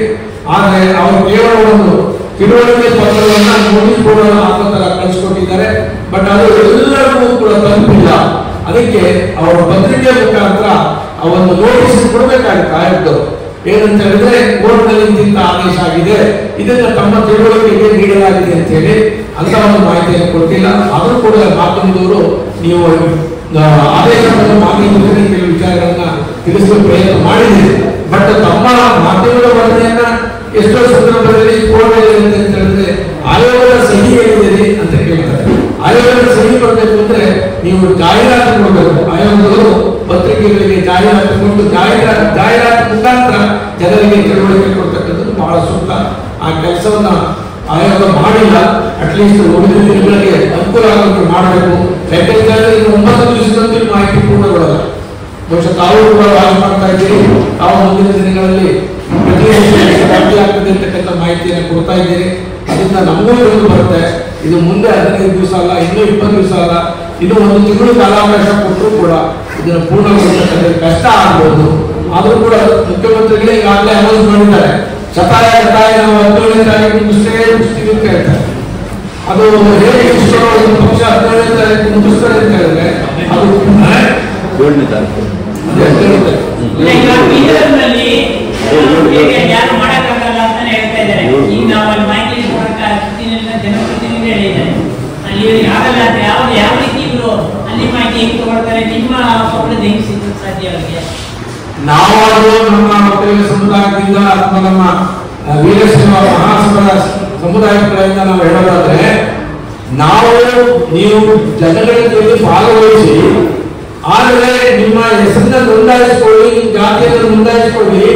ಯಾತಕ್ಕೋಸ್ಕರ ಅಂತ ಹೇಳಿದ್ರೆ, ಎಲ್ಲೋ ಒಂದು ಕಡೆ ನಮ್ಮ ರಾಜ್ಯದಲ್ಲಿ ನಮ್ಮ ಸಮುದಾಯದವರು ಎಷ್ಟಿದ್ದಾರೆ ಎಂದು ಜನಸಂಖ್ಯೆ ಅಟ್ಲೀಸ್ಟ್ 90% ಆದರೂ ಖಚಿತವಾಗಿ ತಿಳಿಯಿರಿ. ಆ ಉದ್ದೇಶಕ್ಕೆ ಭಾಗವಹಿಸಿ ಮಾಹಿತಿ ಕೊಡು ಅಂತ ಹೇಳ್ತೀವಿ. ಆದ್ರೆ 60 ಪ್ರಶ್ನಾವಳಿಗಳು ಏನಿದ್ದಾವೆ, ಆ ಎಲ್ಲ ಪ್ರಶ್ನಾವಳಿಗಳಿಗೆ ನಾವು ಉತ್ತರ ಕೊಡ್ತಕ್ಕಂಥ ಅವಶ್ಯಕತೆ ಏನಿರೋದಿಲ್ಲ. ಈಗ ನಿಮ್ ಸೈಟ್ ಇದೆಯಾ ಅಂತ ಕೇಳ್ತಾರೆ, ಮನೆ ಇದೆಯಾ ಅಂತ ಕೇಳ್ತಾರೆ, ನೀವೇನು SSLC ಓದಿದ್ದೀರಾ, ಡಿಗ್ರಿ ಮಾಡಿದ್ದೀರಾ ಅಂತ ಕೇಳ್ತಾರೆ. ಇವೆಲ್ಲವೂ ಅಷ್ಟೊಂದು ನನ್ನ ದೃಷ್ಟಿಯಲ್ಲಿ ಇಂಪಾರ್ಟೆಂಟ್ ಅನ್ಸಲ್ಲ. ಮುಖ್ಯವಾಗಿ ಈಗ ಬೇಕಾಗಿರೋದು ಅವ್ರು ಮಾಡ್ತಾ ಇದ್ರೆ ಜನಗಣತಿ ಇದ್ರೆ ಈ ರಾಜ್ಯದಲ್ಲಿ 7 ಕೋಟಿ ಇದ್ದಾರೋ, 7.5 ಕೋಟಿ ಇದ್ದಾರೋ, 8 ಕೋಟಿ ಇದ್ದಾರೋ, ಅದರೊಳಗೆ ಎಷ್ಟು ಸಮುದಾಯಗಳಿದ್ದಾವೆ, ಯಾವ್ಯಾವ ಸಮುದಾಯಗಳ ಜನಸಂಖ್ಯೆ ಎಷ್ಟಿದೆ, ಇದು ತಿಳ್ಕೊಳ್ಬೇಕಂತೆ ಜನಗಣತಿ ಅಂತ. ಇಲ್ಲಿ ಜಾತಿ ಗಣತಿ ಅಂತ ಅವರೆಲ್ಲ ಹೇಳ್ತಾ ಇಲ್ಲ. ನಮ್ಮೆಲ್ಲರಿಗೂ ಗೊತ್ತಿರಬೇಕು, ಸಾಮಾಜಿಕ ಶೈಕ್ಷಣಿಕ ಸಮೀಕ್ಷೆ ಅವರ ಎಲ್ಲ ಆದೇಶಗಳಲ್ಲಿ ನೀವು ಗಮನಿಸಬೇಕಾದ್ದು ಹೇಳಿದೆ. ಒಂದು ಸಾಮಾಜಿಕ ಸೋಷಿಯಲ್, ಶೈಕ್ಷಣಿಕ ಎಜುಕೇಶನ್, ಮತ್ತೆ ಮೂರನೇದು ಮುಂದುವರಿಲಿಲ್ಲ, ಆರ್ಥಿಕನೂ ಹೇಳಿಲ್ಲ, ಜಾತಿನೂ ಹೇಳಿಲ್ಲ. ಬಟ್ ಅವರ ಪ್ರಶ್ನಾವಳಿಗಳಲ್ಲಿ ಇವನ್ನೆಲ್ಲ ಕೇಳ್ತಾ ಇದ್ದಾರೆ. ಆ ಎಲ್ಲ ಪ್ರಶ್ನೆಗಳಿಗೆ ಉತ್ತರ ಬಿಡಬೇಕಾದ್ದು ಪ್ರತಿಯೊಬ್ಬ ನಮ್ಮ ಪ್ರಜೆಗಳಿಗೆ ಬಿಟ್ಟಿದ್ದು, ಅವರನ್ನು ತೀರ್ಮಾನ ತಗೊಳ್ಳಿ ಅಂತ ಹೇಳಿ ನಾವು ಒತ್ತಾಯ ಮಾಡ್ತೇವೆ. ಬೈಕಾಟ್ ಮಾಡಿ ಅಂತ ನಾವು ಹೇಳಿಕೆ ನಾವು ಕೊಡ್ತಿಲ್ಲ, ಅದು ಅವರ ಯೋಚನೆ ಬಿಟ್ಟಿದ್ದು. ಸರ್ಕಾರಿ ಆದೇಶವನ್ನ ಅವರೆಲ್ಲರೂ ಕೂಡ ಓದಿ ಅಂತಾನೆ ನಾವು ಇವತ್ತಿನ ದಿವಸ ಅವರಲ್ಲಿ ವಿನಂತಿ ಮಾಡ್ಕೊಳ್ತೀವಿ. ಮತ್ತೆ ಅದಕ್ಕೆ ತಕ್ಕಂತೆ ಅವ್ರ ತೀರ್ಮಾನ ಕೈಗೊಳ್ಳಿ ಅನ್ನೋದನ್ನು ನಾವು ಈ ಒಂದು ಪತ್ರಿಕಾಗೋಷ್ಠಿ ಮುಖಾಂತರ ಸಾರ್ವಜನಿಕರಲ್ಲಿ ಕೇಳ್ತೇವೆ. ದಯಮಾಡಿ ನೀವು ನೋಂದಾಯಿಸಿಕೊಳ್ಳಿ. ಆಮೇಲೆ ನೀವು ಏನು ಪ್ರಶ್ನೆಗೆ ಉತ್ತರ ಕೊಡ್ತೀರೋ ಅದರ ಪ್ರತಿಯನ್ನು ನೀವು ಇಟ್ಕೊಳ್ಳಿಕ್ಕೆ ಪಡ್ಕೊಳ್ಳಿಕ್ಕೆ ಪ್ರಯತ್ನ ಮಾಡಿ. ಇಲ್ಲ ಅವ್ರು ಕೊಡದಲ್ಲೇ ಹೋದ್ರೆ ನಿಮ್ಮ ಮೊಬೈಲಲ್ಲೇ ಅದನ್ನೆಲ್ಲವನ್ನು ಡೌನ್ಲೋಡ್ ಮಾಡ್ಕೊಳ್ಳಿ. ಯಾಕೆಂತಂದ್ರೆ ನೀವು ಏನೋ 4 ಪ್ರಶ್ನೆಗಳು ಉತ್ತರ ಇರ್ತೀರ, ಇನ್ನು 56 ಪ್ರಶ್ನೆಗೆ ಆ ಗಣತಿದಾರ ಅವನಿಷ್ಟ ಬಂದಂಗೆ ಬರ್ಕೊಂಡು ಹೋಗ್ಬಿಟ್ರೆ, ಈಗ ಗಣತಿದಾರರು ಕೂಡ ಎಲ್ಲ ಸಮುದಾಯದವರು ಇರ್ತಾರೆ, ಪರಾನು ಇರ್ತಾರೆ, ವಿರೋಧನೂ ಇರ್ತಾರೆ. ಅದರಿಂದ ನಮಗೆ ಅವ್ರು ಏನ್ ಬರ್ಕೊಂಡು ಹೋದ್ರು ಅಂತ ಗೊತ್ತಾಗೋದಿಲ್ಲ. ಬರ್ಕೊಂಡು ಕೆಳಗಡೆ ಒಂದು ಅಂಡರ್ಟೇಕಿಂಗ್ ಕೊಡ್ಬೇಕಾಗತ್ತೆ. ಅಂದ್ರೆ ಏನು, ನಾವು ಮೇಲಿರ್ತಕ್ಕಂಥ ಎಲ್ಲ ಪ್ರಶ್ನೆಗಳ ಉತ್ತರವನ್ನು ನಾನು ಕೊಟ್ಟಿರ್ತಕ್ಕಂಥದ್ದು ಸರಿ ಅಂತ ಹೇಳಿ ಸೈನ್ ಹಾಕ್ಬೇಕಾಗತ್ತೆ. ಅದಕ್ಕೋಸ್ಕರ ಇವರು ಎಲ್ಲ ವಿಚಾರವನ್ನು ತಿಳ್ಕೊಂಡು ಆಮೇಲೆ ಸೈನ್ ಹಾಕ್ಬೇಕು. ತಿಳ್ಕೊಳ್ಬೇಕು ಅಂತ ಹೇಳಿದ್ರೆ ಇಮಿಡಿಯೇಟ್ ಆಗಿ ಸಿಗೋದು ನಮ್ಗೆ ಏನು ಅಂದ್ರೆ ಅಲ್ಲಿ ಒಂದು ಫೋಟೋ ಶಾಟ್ ಮಾಡ್ಕೊಂಡು ಇಟ್ಕೊಳ್ತಕ್ಕಂಥದ್ದು ಸೂಕ್ತ. ಇಲ್ಲ ಅಂದ್ರೆ ಅಲ್ಲೇ ಕೇಳ್ಬೋದು, ಅಲ್ಲೇ ಸ್ವಾಮಿ ನಾನು ಇದನ್ನ ಹೇಳೇ ಇಲ್ಲ, ನಾನು ನನ್ನ ಹತ್ರ ಜಮೀನಿದೆ ಅಂತ ಹೇಳಿ ನೀವೇ ಇದಕ್ಕೆ ಬರ್ಕೊಂಡಿದ್ದೀರಾ, ಅಥವಾ ನಾನು ಮನೆಯಲ್ಲಿ ನನಗೆ ಸೈಟ್ ಇದೆ ಅಂತ ಹೇಳಿ ನೀವೇ ಬರ್ಕೊಂಡಿದ್ದೀರಾ, ಈ ರೀತಿ ಕೇಳಿಕ್ಕಾಗಲ್ಲ ಅಲ್ಲೇನೆ ಸರ್. ಸೊ ಆ ದೃಷ್ಟಿಯಿಂದ ಈಗ ಆಯೋಗಗಳು ಕೂಡ ಅದನ್ನು ತೀರ್ಮಾನ ಮಾಡಬೇಕು. ಏಕೆಂತ ಹೇಳಿದ್ರೆ ಯಾರ್ಯಾರು ಮಾಹಿತಿ ಕೊಡ್ತಾರೆ ಆ ಮಾಹಿತಿಯವರಿಗೆ ಅಲ್ಲೇನೆ ಅವ್ರಿಗೆ ಏನ್ ಬೇಕೋ ನೀವು ಮಾಹಿತಿನ ನೀವು ಮಾಡ್ಕೊಡ್ರಪ್ಪ, ನಿಮ್ಮದೊಂದು ಇಟ್ಕೊಳ್ಳಿ ಮನೆಯಲ್ಲಿ, ಯಾಕಂದ್ರೆ ನೀವು ಸೈನ್ ಹಾಕ್ತಿದ್ದೀರಾ, ಸೊ ನಿಮ್ಮ ಒಪ್ಪಿಗೆ ಅಂತ ನಾವು ಪರಿಗಣಿಸ್ತೀವಿ ಅಂತ ಹೇಳಿ ಮಾಡಬೇಕಾಗಿದೆ. ಬಟ್ ಇವೆಲ್ಲ ಏನೇನು ಇಂಪ್ರೂವ್ಮೆಂಟ್ಸ್ ಮಾಡಬೇಕು ಇನ್ನೂ 1 ತಿಂಗಳು ಮುಂದಕ್ಕೆ ಹಾಕೋದ್ರಿಂದ ಅದನ್ನೆಲ್ಲ ಸರಿಪಡಿಸ್ಕೊಂಡು ಮಾಹಿತಿಯನ್ನ 100% ಪಡಿತಕ್ಕಂಥದ್ದಕ್ಕೆ ನಾವು ಸ್ವಾಗತ ಮಾಡ್ತೇವೆ ಅಂತಕ್ಕಂಥ ಮಾತನ್ನು ಹೇಳಿ. ಬ್ಯಾಕ್ವರ್ಡ್ ಕ್ಲಾಸ್ ಕಮಿಷನ್ ಆಕ್ಟ್ ಅಲ್ಲಿ ಏನಿರುತ್ತೆ ಅಂದ್ರೆ ಅವರೇ ಒಂದು ಮೆಥಡಾಲಜಿನ ಕಂಡುಹಿಡ್ಕೋಬೇಕು ಅಂತ ಹೇಳುತ್ತೆ. ಕಮಿಷನ್ ಆಯೋಗಗಳೇ ಕೂಡ ಏನು ಯಾವ ರೀತಿ ಒಂದು ಜನಗಣತಿ ಮಾಡಬೇಕು ಅನ್ನೋದನ್ನ ಆಯೋಗ ತನ್ನದೇ ಆದಂತ ಮೆಥಡಾಲಜಿನ ಮಾಡಬೇಕು. ಅದಕ್ಕೆ ಗವರ್ಮೆಂಟ್ ಇಂಟರ್ವ್ಯೂನ್ ಆಗುವಂತ ಅವಶ್ಯಕತೆ ಇಲ್ಲ. ಆಯೋಗದ ನಾವು ಕರ್ನಾಟಕ ಆಕ್ಟ್ 28 of 1985 ತಾವೇನಾದ್ರೂ ಬಹುಶಃ ಡೌನ್ಲೋಡ್ ಮಾಡ್ಕೊಂಡು ನೋಡಿದ್ರೆ ಇದರಲ್ಲಿ ಬಹಳ ಸ್ಪಷ್ಟವಾಗಿದೆ. ಸರ್ಕಾರ ಈ ರೀತಿ ಮಾಡು ಅಂತ ಹೇಳಲ್ಲ. ಸರ್ಕಾರ ಹೇಳಿದ್ರು ಸಮೀಕ್ಷೆ ಮಾಡಿ ಯಾವುದ್ರ ಬಗ್ಗೆ ಸಾಮಾಜಿಕವಾಗಿ ಶೈಕ್ಷಣಿಕವಾಗಿ ಅದನ್ನು ಮಾಡ್ತಕ್ಕಂಥದಕ್ಕೆ ಇಲ್ಲಿ ಒಂದು ಆಕ್ಟ್ ಅಲ್ಲಿ ಹೇಳುತ್ತೆ the functions and powers of the commission ಅಂತ ಹೇಳುತ್ತೆ. ಸೊ ಅದರಿಂದ ಕಮಿಷನ್ಗೆ ಬಿಟ್ಟಂತ ವಿಚಾರ. ಕಮಿಷನ್ ಯಾವ ಮೆಥಡ್ ಈಗ ನೋಡಿ, ಬಿಹಾರದಲ್ಲಿ ಕೂಡ ಸಮೀಕ್ಷೆ ಆಗಿದೆ, ನಮ್ಗೆ ಗೊತ್ತಿರಬೇಕು. ಬಿಹಾರದಲ್ಲಿ ಸಮೀಕ್ಷೆ ಮಾಡಕ್ಕೆ ಬರೀ 17 ಪ್ರಶ್ನೆಗಳನ್ನ ಇಟ್ಕೊಂಡಿಲ್ಲ. ನಾವು ಇಲ್ಲಿ ದಿವಸ 60 ಪ್ರಶ್ನೆಗಳನ್ನ ಇಟ್ಕೊಂಡಿದ್ರೆ ಆ 60 ಪ್ರಶ್ನೆಗಳಲ್ಲಿ ಮತ್ತೆ ಸಬ್ ಪೇಜ್ಗಳಿಲ್ಲ. ಅವನ್ನೆಲ್ಲ ಲೆಕ್ಕ ಹಾಕೊಂಡ್ರೆ 80-90 ಹೋಗ್ಬೋದು. ಇರ್ಲಿ, ಎಷ್ಟು ಮಾಹಿತಿ ಪಡೆದ್ರು ಅಷ್ಟು ಒಳ್ಳೇದು. ಅದನ್ನು ಡೇಟಾ ಬ್ಯಾಂಕ್ ಇರುತ್ತೆ. ಯಾವತ್ತು ಯಾವ ಸಂದರ್ಭದಲ್ಲಿ ಏನ್ ಬೇಕೋ ಅದನ್ನು ತಗೊಂಡು ಮಾಡಬಹುದು. ಈ 60 ಪ್ರಶ್ನಾವಳಿಗಳಿಗೆ ಉತ್ತರ ಸಿಕ್ಕಿದ್ರು ಕೂಡ ಸರ್ಕಾರ ಆ 60 ಪ್ರಶ್ನಾವಳಿ ಮೇಲೆ ನಾವು ಹಿಂದುಳಿದವರ, ಮುಂದುಳಿದವರ, ಅತಿ ಹಿಂದುಳಿದವರ, ಅತ್ಯಂತ ಹಿಂದುಳಿದವರ ಅಂತ ತೀರ್ಮಾನ ಮಾಡೋದಿಲ್ಲ. ಅವ್ರು ಮಾಡ್ತಕ್ಕಂಥದ್ದೇ ಕೆಲವೊಂದು 20-25-30 ಪ್ರಶ್ನಾವಳಿಗಳಿಗೆ ಮೌಲ್ಯಾಂಕಗಳನ್ನು ಕೊಡ್ತಾರೆ. ಮೌಲ್ಯಾಂಕಗಳಲ್ಲಿ ಕೊಟ್ಟಾದ ಮೇಲೆ ಆ ಅಂಕಗಳಿಗೆ ತಕ್ಕನಾಗಿ ನಾವನ್ನ ಹಿಂದುಳಿದವರು ಮುಂದುವರೆದವರನ್ನು ತೀರ್ಮಾನ ಮಾಡಲಿಕ್ಕೆ ಸಾಧ್ಯ ಆಗ್ತದೆ. ಸೊ ಅದರಿಂದ ಸರ್ಕಾರ ಎಲ್ಲೋ ಈ ಕಮಿಷನ್ಗೆ ಎಲ್ಲ ಪವರ್ಸ್ ಕೊಟ್ಟಿದ್ದಾರೆ, ಅವ್ರು ಮಾಡಬಹುದು. ಬಟ್ ಸರ್ಕಾರ ಯಾವಾಗ ಹೇಳ್ಬೋದು ಅಂದ್ರೆ ಈಗ ಇನ್ನೂ 15 ದಿವಸ ಬೇಕು ಅನ್ನೋದು ಅಥವಾ 1 ತಿಂಗಳು ಬೇಕು ಅನ್ನೋದನ್ನ ಆಯೋಗ ಕೇಳ್ಕೋಬೇಕು ಸರ್ಕಾರಕ್ಕೆ. ಆಗ ಸರ್ಕಾರ 1 ತಿಂಗಳು ಕೊಡ್ಬೇಕಾ, 15 ದಿವಸ ಕೊಡ್ಬೇಕಾ, ಇಲ್ಲಿ ಎಷ್ಟು ದಿವಸ ಮುಗಿಸ್ಬೇಕಂತ ಹೇಳಿ ಇವರು ಅವರಿಗೆ ನಿರ್ದೇಶನ ಕೊಡಬಹುದು. ಮಾಹಿತಿ ಯಾಕೆ ಕೊಡಬಾರದು? ಆಯೋಗ ಸ್ವಾಯತ್ತ ಸಂಸ್ಥೆ. ಆಯೋಗ ಏನ್ ನಮ್ಮ ಮಾಹಿತಿ, ಜನಸಾಮಾನ್ಯರ ಮಾಹಿತಿಯನ್ನು ಕೊಡುತ್ತದೆ, ಅದನ್ನ ಗೌಪ್ಯವಾಗಿರ್ತಕ್ಕಂಥದ್ದು ಅದರ ಆದ್ಯ ಕರ್ತವ್ಯ. ಅದು ಸರ್ಕಾರ ಕೊಡೋದ್ರಿಂದ ನಮ್ಮ ಮಾಹಿತಿಯನ್ನ ಹಂಚ್ಕೊಳಕ್ಕೆ ಬರೋದಿಲ್ಲ. ಅದನ್ನೇ ಅಫಿಡವಿಟ್ ಅವ್ರು ಕೋರ್ಟಿಗೆ ಹಾಕಿದ್ದಾರೆ, ಹಾಕ್ಬೇಕು ಕೂಡ. ಆ ಕೋರ್ಟ್ ಸಹ ಅವರಿಗೆ ಇನ್ಸ್ಟ್ರಿಕ್ಟ್ ಮಾಡಿದೆ, ಯಾವುದೇ ಕಾರಣಕ್ಕೂ ಸರ್ಕಾರಕ್ಕಾಗಲಿ ಬೇರೆ ಯಾರಿಗೆ ಆಗಲಿ ಈ ಮಾಹಿತಿಗಳನ್ನ ಕೊಡೋ ಆಗಿಲ್ಲ. ಹಂಗಿದ್ಮೇಲೆ ನೀವು ಸರ್ಕಾರ ತಪ್ಪೇ ಅನ್ನೋದಾದ್ರೆ ಆಯೋಗ ಸ್ವಾಯತ್ತ ಸಂಸ್ಥೆ ತೆಗೆದುಬಿಟ್ಟು ಸರ್ಕಾರದ ಅಂಗಸಂಸ್ಥೆ ಮಾಡ್ಕೊಂಡು ಸಮೀಕ್ಷೆ ಮಾಡಿ ತೊಂದರೆ.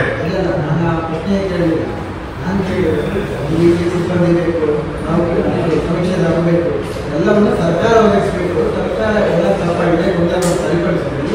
ತಪ್ಪೇ ಅಂತ ಕೇಳಿ ಇದೇ ಕಾರಣದಿಂದ ಅದಕ್ಕೆ ಅನುಮಾನ ಯಾಕೆ ವ್ಯಕ್ತಪಡಿಸಿದೆ ಅಂದ್ರೆ ಈ ಸಮೀಕ್ಷೆನ ಆಯೋಗ ಮಾಡ್ತಾ ಇದೆಯಾ ಸರ್ಕಾರ ನಡೆಸ್ತಾ ಇದೆಯಾ ಅನುಮಾನ ಅದಕ್ಕೆ ಕೇಳಿದ್ದು. ನಿಮ್ಗೆ ಆಯೋಗಕ್ಕೆ ಅಧ್ಯಕ್ಷರು ಸದಸ್ಯನ ಆಯ್ಕೆ ಮಾಡಿರ್ತಕ್ಕಂಥದ್ದು ಸರ್ಕಾರ, ಅಲ್ಲೆಲ್ಲಾ ಖರ್ಚು ವೆಚ್ಚಗಳನ್ನು ನೀಡತಕ್ಕಂಥದ್ದು ಸರ್ಕಾರ, ಎಲ್ಲಾ ಕೆಲಸಗಳನ್ನ ಮಾಡ್ತಕ್ಕಂಥದ್ದು ಸರ್ಕಾರ. ಮತ್ತೆ ಯಾಕೆ ಅಟಾನಮಸ್ ಮಾಡಿ ನಮ್ಮ ಮಾಹಿತಿಗಳನ್ನು ಗೊತ್ತು? ಈಗ ಎಲ್ಲಾ ಮಾಹಿತಿಗಳು ಸರ್ಕಾರದಲ್ಲಿ ಇಲ್ಲ, ನೀವೇ ಬಯಸ್ತೀರಿ. ಈಗ ರೆವಿನ್ಯೂ ಡಿಪಾರ್ಟ್ಮೆಂಟ್ ಅಲ್ಲಿ ಎಲ್ಲಾ ಮಾಹಿತಿ ಇದೆ, ಎಜುಕೇಶನ್ ಡಿಪಾರ್ಟ್ಮೆಂಟ್ ಅಲ್ಲಿ ಎಲ್ಲಾ ಮಾಹಿತಿ ಇದೆ, ನಮ್ದು ವೈಯಕ್ತಿಕ ಯಾವ ಮಾಹಿತಿ ಇಲ್ಲ ಅವರು. ಈಗ ಎಲ್ಲಾ ಮಾಹಿತಿಗಳು ಜನಸಾಮಾನ್ಯರ ಮಾಹಿತಿ ಗೌರ್ಮೆಂಟ್ ಅಲ್ಲಿ ಇದೆ. ಆಲ್ರೆಡಿ KYC ಮಾಡಿದ್ದಾರೆ, ರೈತರು KYC ಮಾಡಿದ್ದಾರೆ, ಬ್ಯಾಂಕಿಂಗ್ ಆಯ್ತು, ಪ್ರತಿಯೊಂದು ಮಾಹಿತಿ ಈಗಾಗಲೇ ಸರ್ಕಾರದಲ್ಲಿ ಇದೆ. ಯಾವ ನಮ್ಮ ಮಾಹಿತಿಗಳು ಗೌಪ್ಯವಾಗಿ ಉಳಿದಿಲ್ಲ. ಯಾಕೆಂದ್ರೆ ಒಂದಲ್ಲ ಒಂದು ಯೋಜನೆಗಾಗಿ ನಮ್ಮ ಎಲ್ಲಾ ಮಾಹಿತಿಗಳನ್ನ ಸರ್ಕಾರ ತೆಗೆದುಕೊಂಡಿದೆ. ನಮ್ಮ ಎಲ್ಲಾ ಮಾಹಿತಿಗಳು ಈಗ ಯಾವ ಗೌಪ್ಯ ಬರುತ್ತಿಲ್ಲ. ನಾವು ಸುಮ್ಮನೆ ಗೌಪ್ಯತೆ ಬಗ್ಗೆ ಮಾತಾಡ್ತಾ ಇದ್ದೀವಿ. ಇಷ್ಟೆಲ್ಲಾ ಮಾಹಿತಿಗಳು ಸರ್ಕಾರದಲ್ಲಿ ಇದ್ರೂ ಇಂಥ ಸಮೀಕ್ಷೆಯಾಗಿ ಮಾಡ್ತಕ್ಕಂಥದ್ದು ಅರ್ಥನೇ ಇಲ್ಲ ಅನ್ನೋದು ನಮ್ಮ ವಾದ. ಈಗ ಕೇಳೋದಾದ್ರೆ ಯಾಕೆಂದ್ರೆ ನಮ್ಮ ಮಾಹಿತಿ ಈಗ ಎಜುಕೇಶನ್ ಯಾರು ಎಷ್ಟು ಓದಿದ್ದಾರೆ, KPSC ಯಾರ್ಯಾರು ಎಷ್ಟೆಷ್ಟು ಉದ್ಯೋಗ ಕೊಡ್ತಿದ್ದಾರೆ, ಎಲ್ಲ ಜಾತಿವಾರು ನಿಮ್ಗೆ ಅಲ್ಲೇ ಸಿಗ್ತದೆ. ಮತ್ತೆ ಯಾಕೆ ಯಾರ್ಯಾರು ಲ್ಯಾಂಡ್ ಎಷ್ಟಿದೆ ರೆವಿನ್ಯೂ ಡಿಪಾರ್ಟ್ಮೆಂಟ್ ಕೊಡ್ತದೆ. RTO ಬಂದ್ರೆ ನಿಮ್ಗೆ ಇಲ್ಲಿ ಕೇಳಿರೋ ಕ್ವಶನ್ ಅಲ್ಲಿ RTO ಯಾರ್ಯಾರು ವೆಹಿಕಲ್ ಎಷ್ಟಿದೆ ಅಲ್ಲಿದೆ ಮಾಹಿತಿ. ಆಮೇಲೆ ನಿಮ್ಮಲ್ಲಿ ಇನ್ಕಮ್ ಟ್ಯಾಕ್ಸ್ ಪೇಯರ್ಸ್ ಯಾರಿದ್ದಾರೆ, ಯಾರು ಇಲ್ಲ, ಎಲ್ಲ ಆರ್ಥಿಕ ಮಾಹಿತಿ ನಿಮ್ಮಲ್ಲಿ ಇದೆ, ನಿಮ್ಮ ಡಿಪಾರ್ಟ್ಮೆಂಟ್ಗಳಲ್ಲಿ ಇದೆ. ಮತ್ತೆ ಆ ಸಮೀಕ್ಷೆಗೆ 500 ಕೋಟಿ ಖರ್ಚು ಮಾಡ್ತೀರಿ ಸರ್ಕಾರ. ಮತ್ತೆ ಇದು ಯೋಜನೆಗಳನ್ನು ರೂಪಿಸಕ್ಕೆ ಅಂತ ಹೇಳ್ತೀರಿ, ಎಲ್ಲ ಮಾಹಿತಿ ನಿಮ್ಮ ಹತ್ರ ಇದೆ, ಮತ್ತೆ ಆಯೋಗದ ಕೆಲಸ ಏನು? ಈ ರೀತಿ ಹಲವಾರು ಬಂಧುಗಳು ಸುಮ್ಮನೆ ಜನಸಾಮಾನ್ಯರಿಗೆ ಆಯ್ತು ಮಾಡಿ ಯೋಜನೆಗಳು ರೂಪಿಸಕ್ ಬೇಕು, ಎಲ್ಲ ಸರಿ. ಆದ್ರೆ ಇದನ್ನ ಸರಿಯಾದ ಜನಸಾಮಾನ್ಯರಿಗೆ ಏನ್ ಮಾಡ್ತಾ ಇದೀವಿ 40 ಕ್ವಶನ್ ಬಗ್ಗೆ ಏಕದಮ್ ಜನಸಾಮಾನ್ಯರಿಗೆ ಕೇಳಿದ್ರೆ ಅರ್ಥ ಆಗದೆ ಅವ್ನಿಗೆ ಏನ್ ರಿಯಾಕ್ಟ್ ಮಾಡ್ಬೇಕು? ಮೊದಲನೇದು ಗಣತಿದಾರರಿಗೆ, ಸಮೀಕ್ಷೆದಾರರಿಗೆ ತರಬೇತಿ ನೀಡಿದ್ರೆ ಅವನ ಅರ್ಥ ಗೊಂದಲದಲ್ಲಿದ್ದಾನೆ. ಜನಸಾಮಾನ್ಯರಿಗೆ ಇನ್ನೂ ಗೊಂದಲ. ಯಾಕೆಂದ್ರೆ ಏನ್ ಹೇಳ್ಬೇಕು, ಏನ್ ಬರ್ಸ್ಬೇಕು ಅನ್ನೋ ಅವ್ರಿಗೂ ಗೊಂದಲ ಇದೆ. ಯಾಕೆಂದ್ರೆ ಇದರಿಂದ ಏನಾಗುತ್ತೆ, ಏನ್ ಬಿಡುತ್ತೆ, ನನ್ನ ಮಾಹಿತಿ ಇರುತ್ತೆ ಇವು, ಇದರಿಂದ ನನಗೇನ್ ತೊಂದರೆ ಆಗ್ತದೆ ಅಂತ ಹೇಳಿ ಎಷ್ಟೋ ಜನ ಸರಿಯಾದ ಮಾಹಿತಿಯನ್ನೇ ಕೊಡ್ತಾ ಇಲ್ಲ. ನನಗೆ ತಿಳಿದಿರೋ ಮಟ್ಟಿಗೆ. ಯಾಕೆಂದ್ರೆ ಸರ್ಕಾರ ಇದನ್ನ ಸರಿಯಾದ ಆಯೋಗ ಇದನ್ನ ಸರಿಯಾದ ರೀತಿಯಲ್ಲಿ ಜನರಿಗೆ ಪ್ರಚಾರ ಮಾಡಿ ಇದರಿಂದ ಏನಾಗೋದಿಲ್ಲ. ಕೆಲವರಿಗೆ ನಿಮ್ಗೆ ಹೇಳ್ತೀನಿ ಯಾಕೆ ನಾವು ಆತಂಕ ವ್ಯಕ್ತಪಡಿಸ್ ಏನ್ ಬಳಸ್ತೀವಿ ಅದೇ ಮೀಸಲಾತಿ ಸಿಗ್ತದೆ ಅನ್ನೋದು ಎಲ್ಲರೂ ಜನಸಾಮಾನ್ಯರಲ್ಲಿರ್ತಕ್ಕಂಥ ಅಭಿಪ್ರಾಯ. ಜಾತಿಗೂ ಮೀಸಲಾತಿಗೂ ಇಲ್ಲಿ ಬರ್ತಕ್ಕಂಥ ಇದಕ್ಕೂ ಸಂಬಂಧ ಇಲ್ಲ ಅಂತ ಆಯೋಗ ಹೇಳ್ಬೇಕಾಗಿತ್ತು. ನಾವು ಹೇಳ್ತೀವಿ ಅಂತಾರೆ, ಹೋದಾಗ ಹೇಳ್ತಾರೆ, ಆದ್ರೆ ಅವರು ಬಹಿರಂಗವಾಗಿ ಹೇಳೋದಿಲ್ಲ. ಇದ್ರ ಉದ್ದೇಶ ಏನು? ನಾವು ಪದೇ ಪದೇ ಲೆಟರ್ಗಳು ಕೊಟ್ಟಿದ್ದೇವೆ, ನೀವು ಜನಸಾಮಾನ್ಯರಿಗೆ ತಿಳಿಸಿ, ಗೊಂದಲ ಇದೆ, ಇದರಿಂದ ನೀವು ಏನ್ ಬರ್ತೀರ ಆಗ ಮೀಸಲಾತಿ ಸಿಗೋದಿಲ್ಲ ಅನ್ನೋದನ್ನ ಸ್ಪಷ್ಟಪಡಿಸಿ ಇಲ್ಲಿ ತನಕ ಮಾಡಿಲ್ಲ. ಆಮೇಲೆ ನಾವು ಆಯೋಗ ಕೇಳ್ಕೊಂಡಿದ್ವಿ, ನೀವು ಏನ್ ಬಳಸ್ತೀರ ನಮಗೆ ಪ್ರತಿಯೊಬ್ಬರಿಗೆ ನಾವು ಗೌರವವಾಗಿರ್ತೀವಿ. ಆದ್ರೆ ಒಬ್ಬ ಇಂಡಿವಿಜುವಲ್ ಅವ್ನು ಯಾವತ್ತು ಒಂದು ಯೂನಿಕ್ ಕೋಡ್ ಕೊಡ್ತೀವಿ, ಆ ಯೂನಿಕ್ ಕೋಡ್ ಮುಖಾಂತರ ಅವ್ನು ಬರ್ಸಿರೋದು ಸರಿ ಇದೆಯೋ ಅಂತ ಯಾವ ಬೇಕಾದ್ರೂ ಚೆಕ್ ಮಾಡ್ಕೋಬಹುದು, ನಮ್ಮ ವೆಬ್ಸೈಟ್ ಅಲ್ಲಿ ಇರ್ತದೆ ಅಂತ ಮಾಹಿತಿನ ನಮಗೆ ಅಧ್ಯಕ್ಷ ಹೇಳಿದ್ರು. ಆದ್ರೆ ಇಷ್ಟು ಎನ್ಯುಮರೇಷನ್ ಅಲ್ಲಿ ಎಷ್ಟು ಜನಕ್ಕೆ ಯೂನಿಕ್ ಕೋಡ್ ಕೊಟ್ಟಿದ್ದಾರೆ? ನಮಗೆ ಮಾಹಿತಿ ಪ್ರಕಾರ ಒಬ್ಬರಿಗೂ ಇಲ್ಲಿ ತನಕ ಯೂನಿಕ್ ಕೋಡ್ ಕೊಟ್ಟಿಲ್ಲ. ಅಂದ್ರೆ ನಾನು ಏನ್ ಬರ್ಸಿದ್ದೀನಿ ಇಲ್ಲ ಚೆಕ್ ಮಾಡ್ಕೋಬೇಕಾಗಿದೆ. ಮುಂದೆ ನಾನು ಬರ್ಸಿರೋ ಸರಿ ಇದೆಯೋ ನೋಡ್ಕೋಬೇಕಾಗಿದೆ ವೆಬ್ಸೈಟ್ ಅಲ್ಲಿ. ಇಲ್ಲಿ ತನಕ ಗಣತಿ ಆಗಿರೋದು ಒಬ್ಬರು ಸಮೀಕ್ಷೆದಾರರು ಆ ಯೂನಿಕ್ ಕೋಡ್ ಅನ್ನು ಒದಗಿಸಿಲ್ಲ. ಇಲ್ಲ ಆಯೋಗ ಸ್ಪಷ್ಟಪಡಿಸಬೇಕು ಯಾವ ಯೂನಿಕ್ ಕೋಡ್ಗಳನ್ನ ಇಂಡಿವಿಜುವಲ್ ಆಗಿ ತಲುಪಿಸ್ತಾರೆ. ಈ ಕೆಲಸನೂ ಈ ಸಮೀಕ್ಷೆನಲ್ಲಿ ಆಗ್ತಾ ಇದೆ. ಕ್ವಶನ್ ಇದೆ, ನೀವು 9 ಕ್ವಶನ್ ಹೇಳ್ಬೇಕು ಅಂತೇಳಿ ಆಯೋಗ ಮುಂಚೆನೆ ಹೇಳಿದ್ರೆ ಇಲ್ಲಪ್ಪ ಏನು 5 ಕ್ವಶನ್ ಕೇಳಿದ್ರೆ 7 ಮುಂದೆ ಅಂತ ಕೇಳ್ತಿದ್ರು. ಆದ್ರೆ ಏನಾಗಿದೆ, ಜನಸಾಮಾನ್ಯರಿಗೆ ಎಷ್ಟು ಕ್ವಶನ್ ಇದೆ ಅನ್ನೋದ್ರ ಬಗ್ಗೆ ಮಾಹಿತಿ ಇಲ್ಲ. ಹಾಗಾಗಿ ನೀವು ಕೇಳಿದ್ರೆ 50 ಕ್ವಶನ್ಗೆ ಹೇಳ್ತಂತಾರೆ. ಆಯ್ತು, ಅವ್ರಿಗೆ ಬೇಕಾಗಿರೋದೇನು ಇಂಪಾರ್ಟೆಂಟ್ ಜಾತಿ, ಧರ್ಮ, ಉಪಜಾತಿ ಬಿಟ್ರೆ, ಅವ್ರ ಅಡ್ರೆಸ್ ಒಂದ್ ಬಿಟ್ರೆ, ಆಧಾರ್ ಕಾರ್ಡ್ ಒಂದ್ ಬಿಟ್ರೆ ಏನು ಕೇಳೋದಿಲ್ಲ ಕೆಲವು ಕಡೆ. ಇನ್ನು ಉಳಿದೆಲ್ಲ ಅವರೇ ತುಂಬ್ತಾರೆ. ಯಾಕೆಂದ್ರೆ ಎನ್ಯುಮರೇಟರ್ಸ್ ಮೇಲೆ ಇವ್ರು ಪ್ರೆಷರ್ ಮಾಡ್ತಾ ಇದ್ದಾರೆ, ಸಮೀಕ್ಷೆದಾರರ ಮೇಲೆ ಪ್ರೆಷರ್ ಮಾಡ್ತಾ ಇದ್ದಾರೆ. ದಿನಕ್ಕೆ ಇಷ್ಟೇ ಮಾಡಬೇಕು ಅಂತೇಳಿ ಒತ್ತಡ ಸರೋದ್ರಿಂದ ಅದು ಒಂದು ನಾವು ಪ್ರಯತ್ನ ಮಾಡಿದ್ವಿ. ಒಬ್ರಿಗೆ 1 ಅವರ್ ಬೇಕಾಗುತ್ತೆ ಮಿನಿಮಮ್. ಕರೆಕ್ಟ್ ಆಗಿ ಹೇಳ್ಬೇಕು ಅಂದ್ರೆ ಒಂದು ಮನೆಯಲ್ಲಿ 5 ಜನ ಇದ್ರೆ ಮಿನಿಮಮ್ 2.5 ಗಂಟೆ 3 ಗಂಟೆ ಬೇಕಾಗ್ತದೆ. 5 ಜನ ಒಂದು ಮನೆಯಲ್ಲಿ. ಆದ್ರೆ ಇವರು ದಿನಕ್ಕೆ 10 ರಿಂದ 12 ಮನೆ ಮಾಡಿ ಇರ್ತಾರೆ.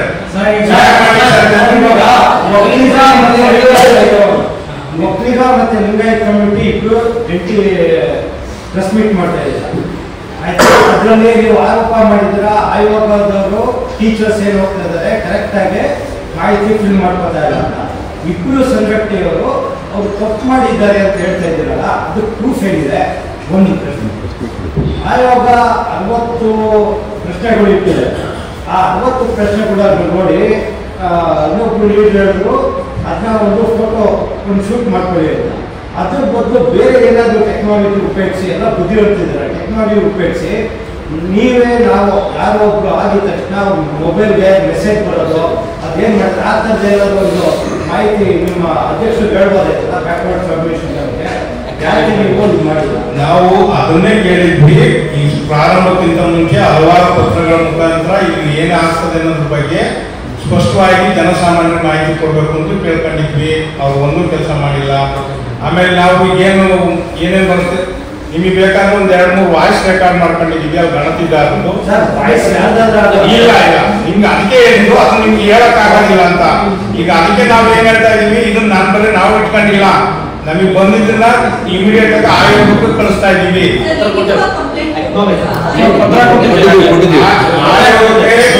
ಇದು ಈಗ ಆ ತರ ಇಲ್ಲ, ಕೆಲವು ಲೋಪದೋಷಗಳು ನಾವೀಗ ಏನಾಗ್ತದೆ ಸಡನ್ ಆಗಿ ಅಲ್ಲ, ನಾವು ನಮ್ಮ ಗಮನಕ್ಕೆ ಬಂದಿರ್ತದೆ ಅದನ್ನ ಆಯೋಗದ ಗಮನ ತರ್ತಕ್ಕಂಥ ಕೆಲಸವನ್ನು ನಾವು ಮಾಡಬಹುದು.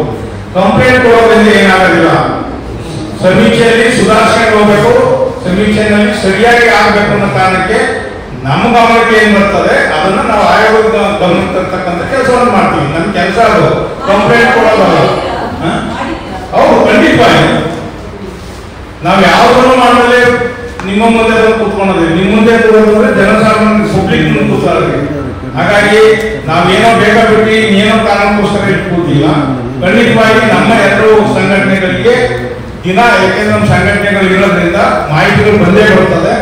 ಅವೆಲ್ಲ ಆಧಾರವಾಗಿ ಇಟ್ಕೊಂಡೇ ಮಾತಾಡ್ತಾ ಇರ್ತಕ್ಕಂಥ ಮಾಹಿತಿ ಯಾವ ತರ ಬರ್ತದೆ. ನಾನೇ ಕೇಳಿದ್ದೀವಿ, ಕೆಲವರು ನಮ್ಮ ತಾಲೂಕುಗಳ ಮಟ್ಟದಲ್ಲಿ ನಮ್ಮ ಸಂಘಟನೆಗಳಿದ್ದಾವೆ, ತಾಲೂಕು ಅಧ್ಯಕ್ಷರು ಅಥವಾ ಯಾರ ಪದಾಧಿಕಾರಿಗಳು ಈ ತರ ಆಗಿದೆ ಏನ್ ಮಾಡಬೇಕು ಅಂತಾರೆ.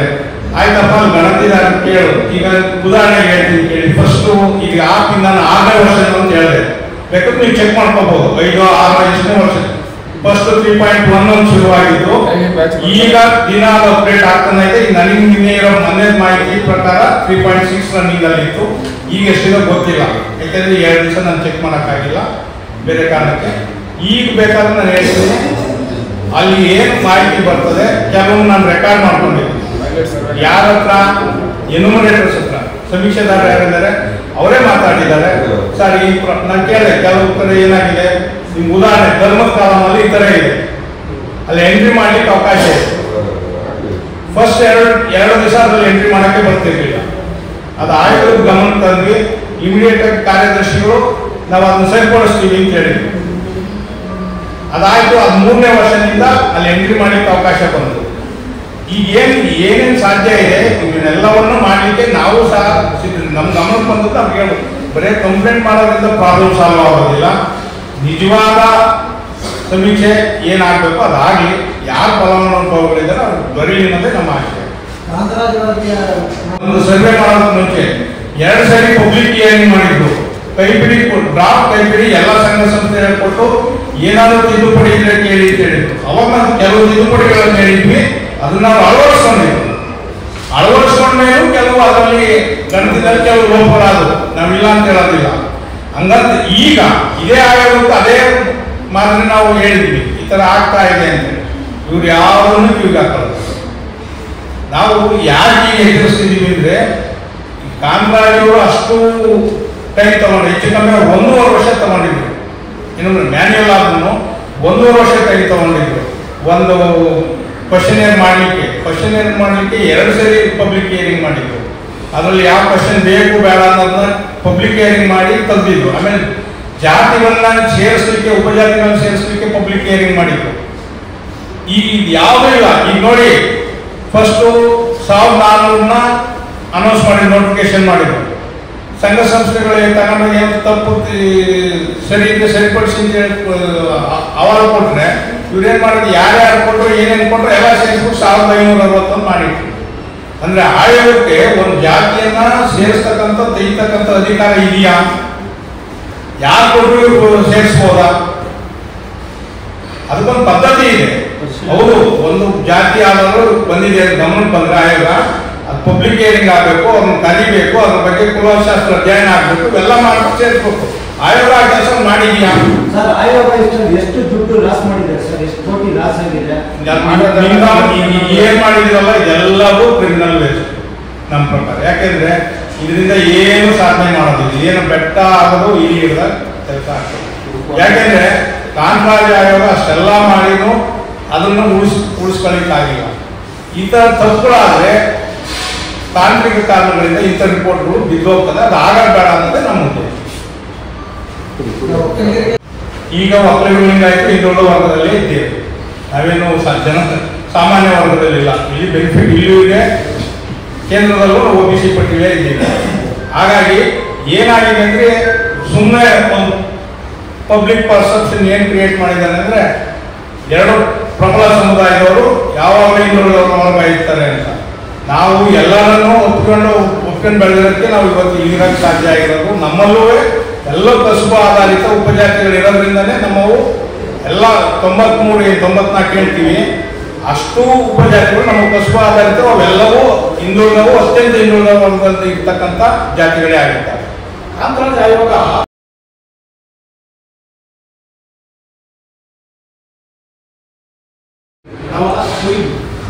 ಆಮೇಲೆ ಬೇರೆ ಬೇರೆ ಸಮುದಾಯಗಳು ಸರಿ ಇಲ್ಲ ಅಂತ ಹೇಳಿ ಇದು ಮಾಡಿದ್ರು. ಈಗ ಮತ್ತೆ ಅದೇ ಮರು ಸರ್ಕಾರ ಶುರು ಮಾಡಿದೆ. ಈಗ ಮತ್ತೆ ನೀವು ಬೇರೆ ಬೇರೆ ರೀತಿಯಲ್ಲಿ ಇದು ಮಾಡ್ತೀರ ಅಂತ ಹೇಳಿ ಬೇರೆ ಆರೋಪ ಮಾಡಿದ್ರು. ಈಗ ಅದರಲ್ಲಿ ಕಾಮರಾಜ ಆಯೋಗ ಏನು ಪ್ರಾರಂಭದಿಂದ ನಡ್ಕೊಂಡಂತ ರೀತಿ ಇತ್ತು ಅದನ್ನ ನಾವು ಅದರಿಂದ ಉಳಿದು ಗೊತ್ತಿದ್ದಂಗೆ ಗಮನಿಸ್ಬೋದು. ಇವತ್ತು ಪತ್ರಿಕಾ ವರದಿಗಳಿರ್ತವೆ, ನೋಡ್ಬೋದು.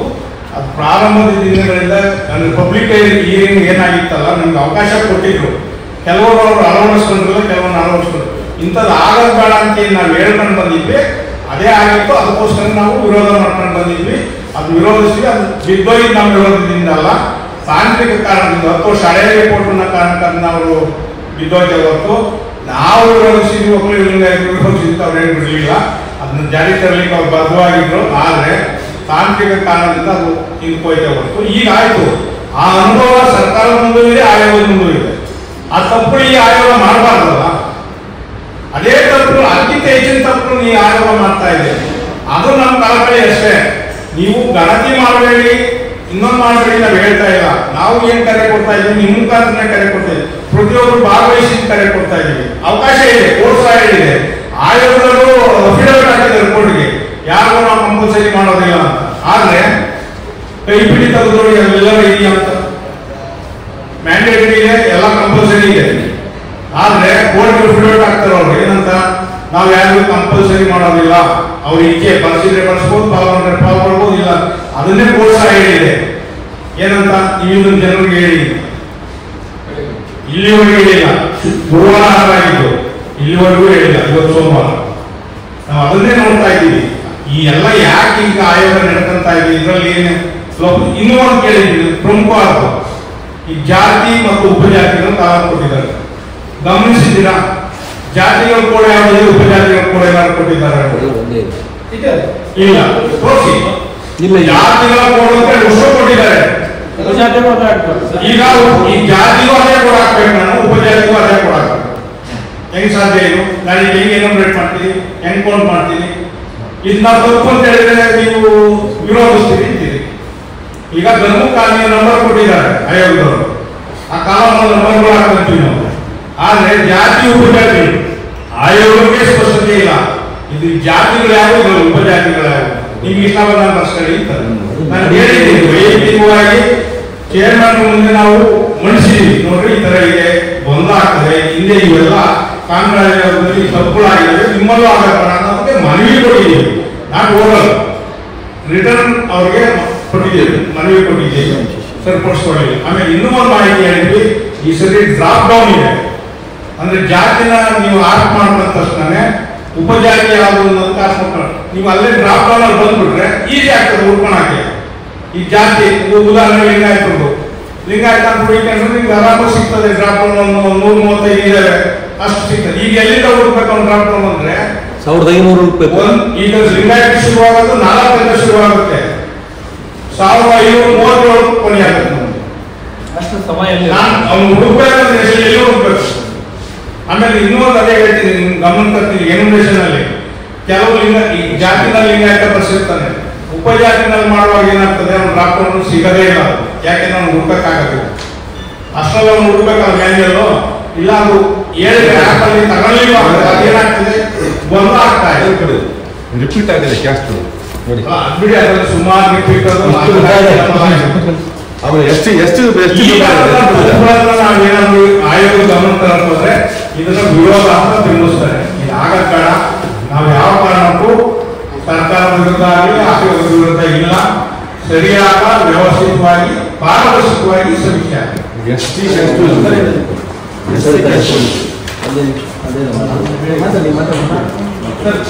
ಇದು ನಾವು ಮಾಡ್ತಾ ಇರೋದು ಸಾಮಾಜಿಕ ಮತ್ತು ಶೈಕ್ಷಣಿಕ ಸಮೀಕ್ಷೆ ಅಂತ. ಸಮೀಕ್ಷೆ ಅಂತ ಯಾವಾಗ ಮಾಡಿದಾಗ ಒಂದು ಪೈಲಟ್ ಸರ್ವೆ ಮಾಡಬೇಕಾಗುತ್ತೆ.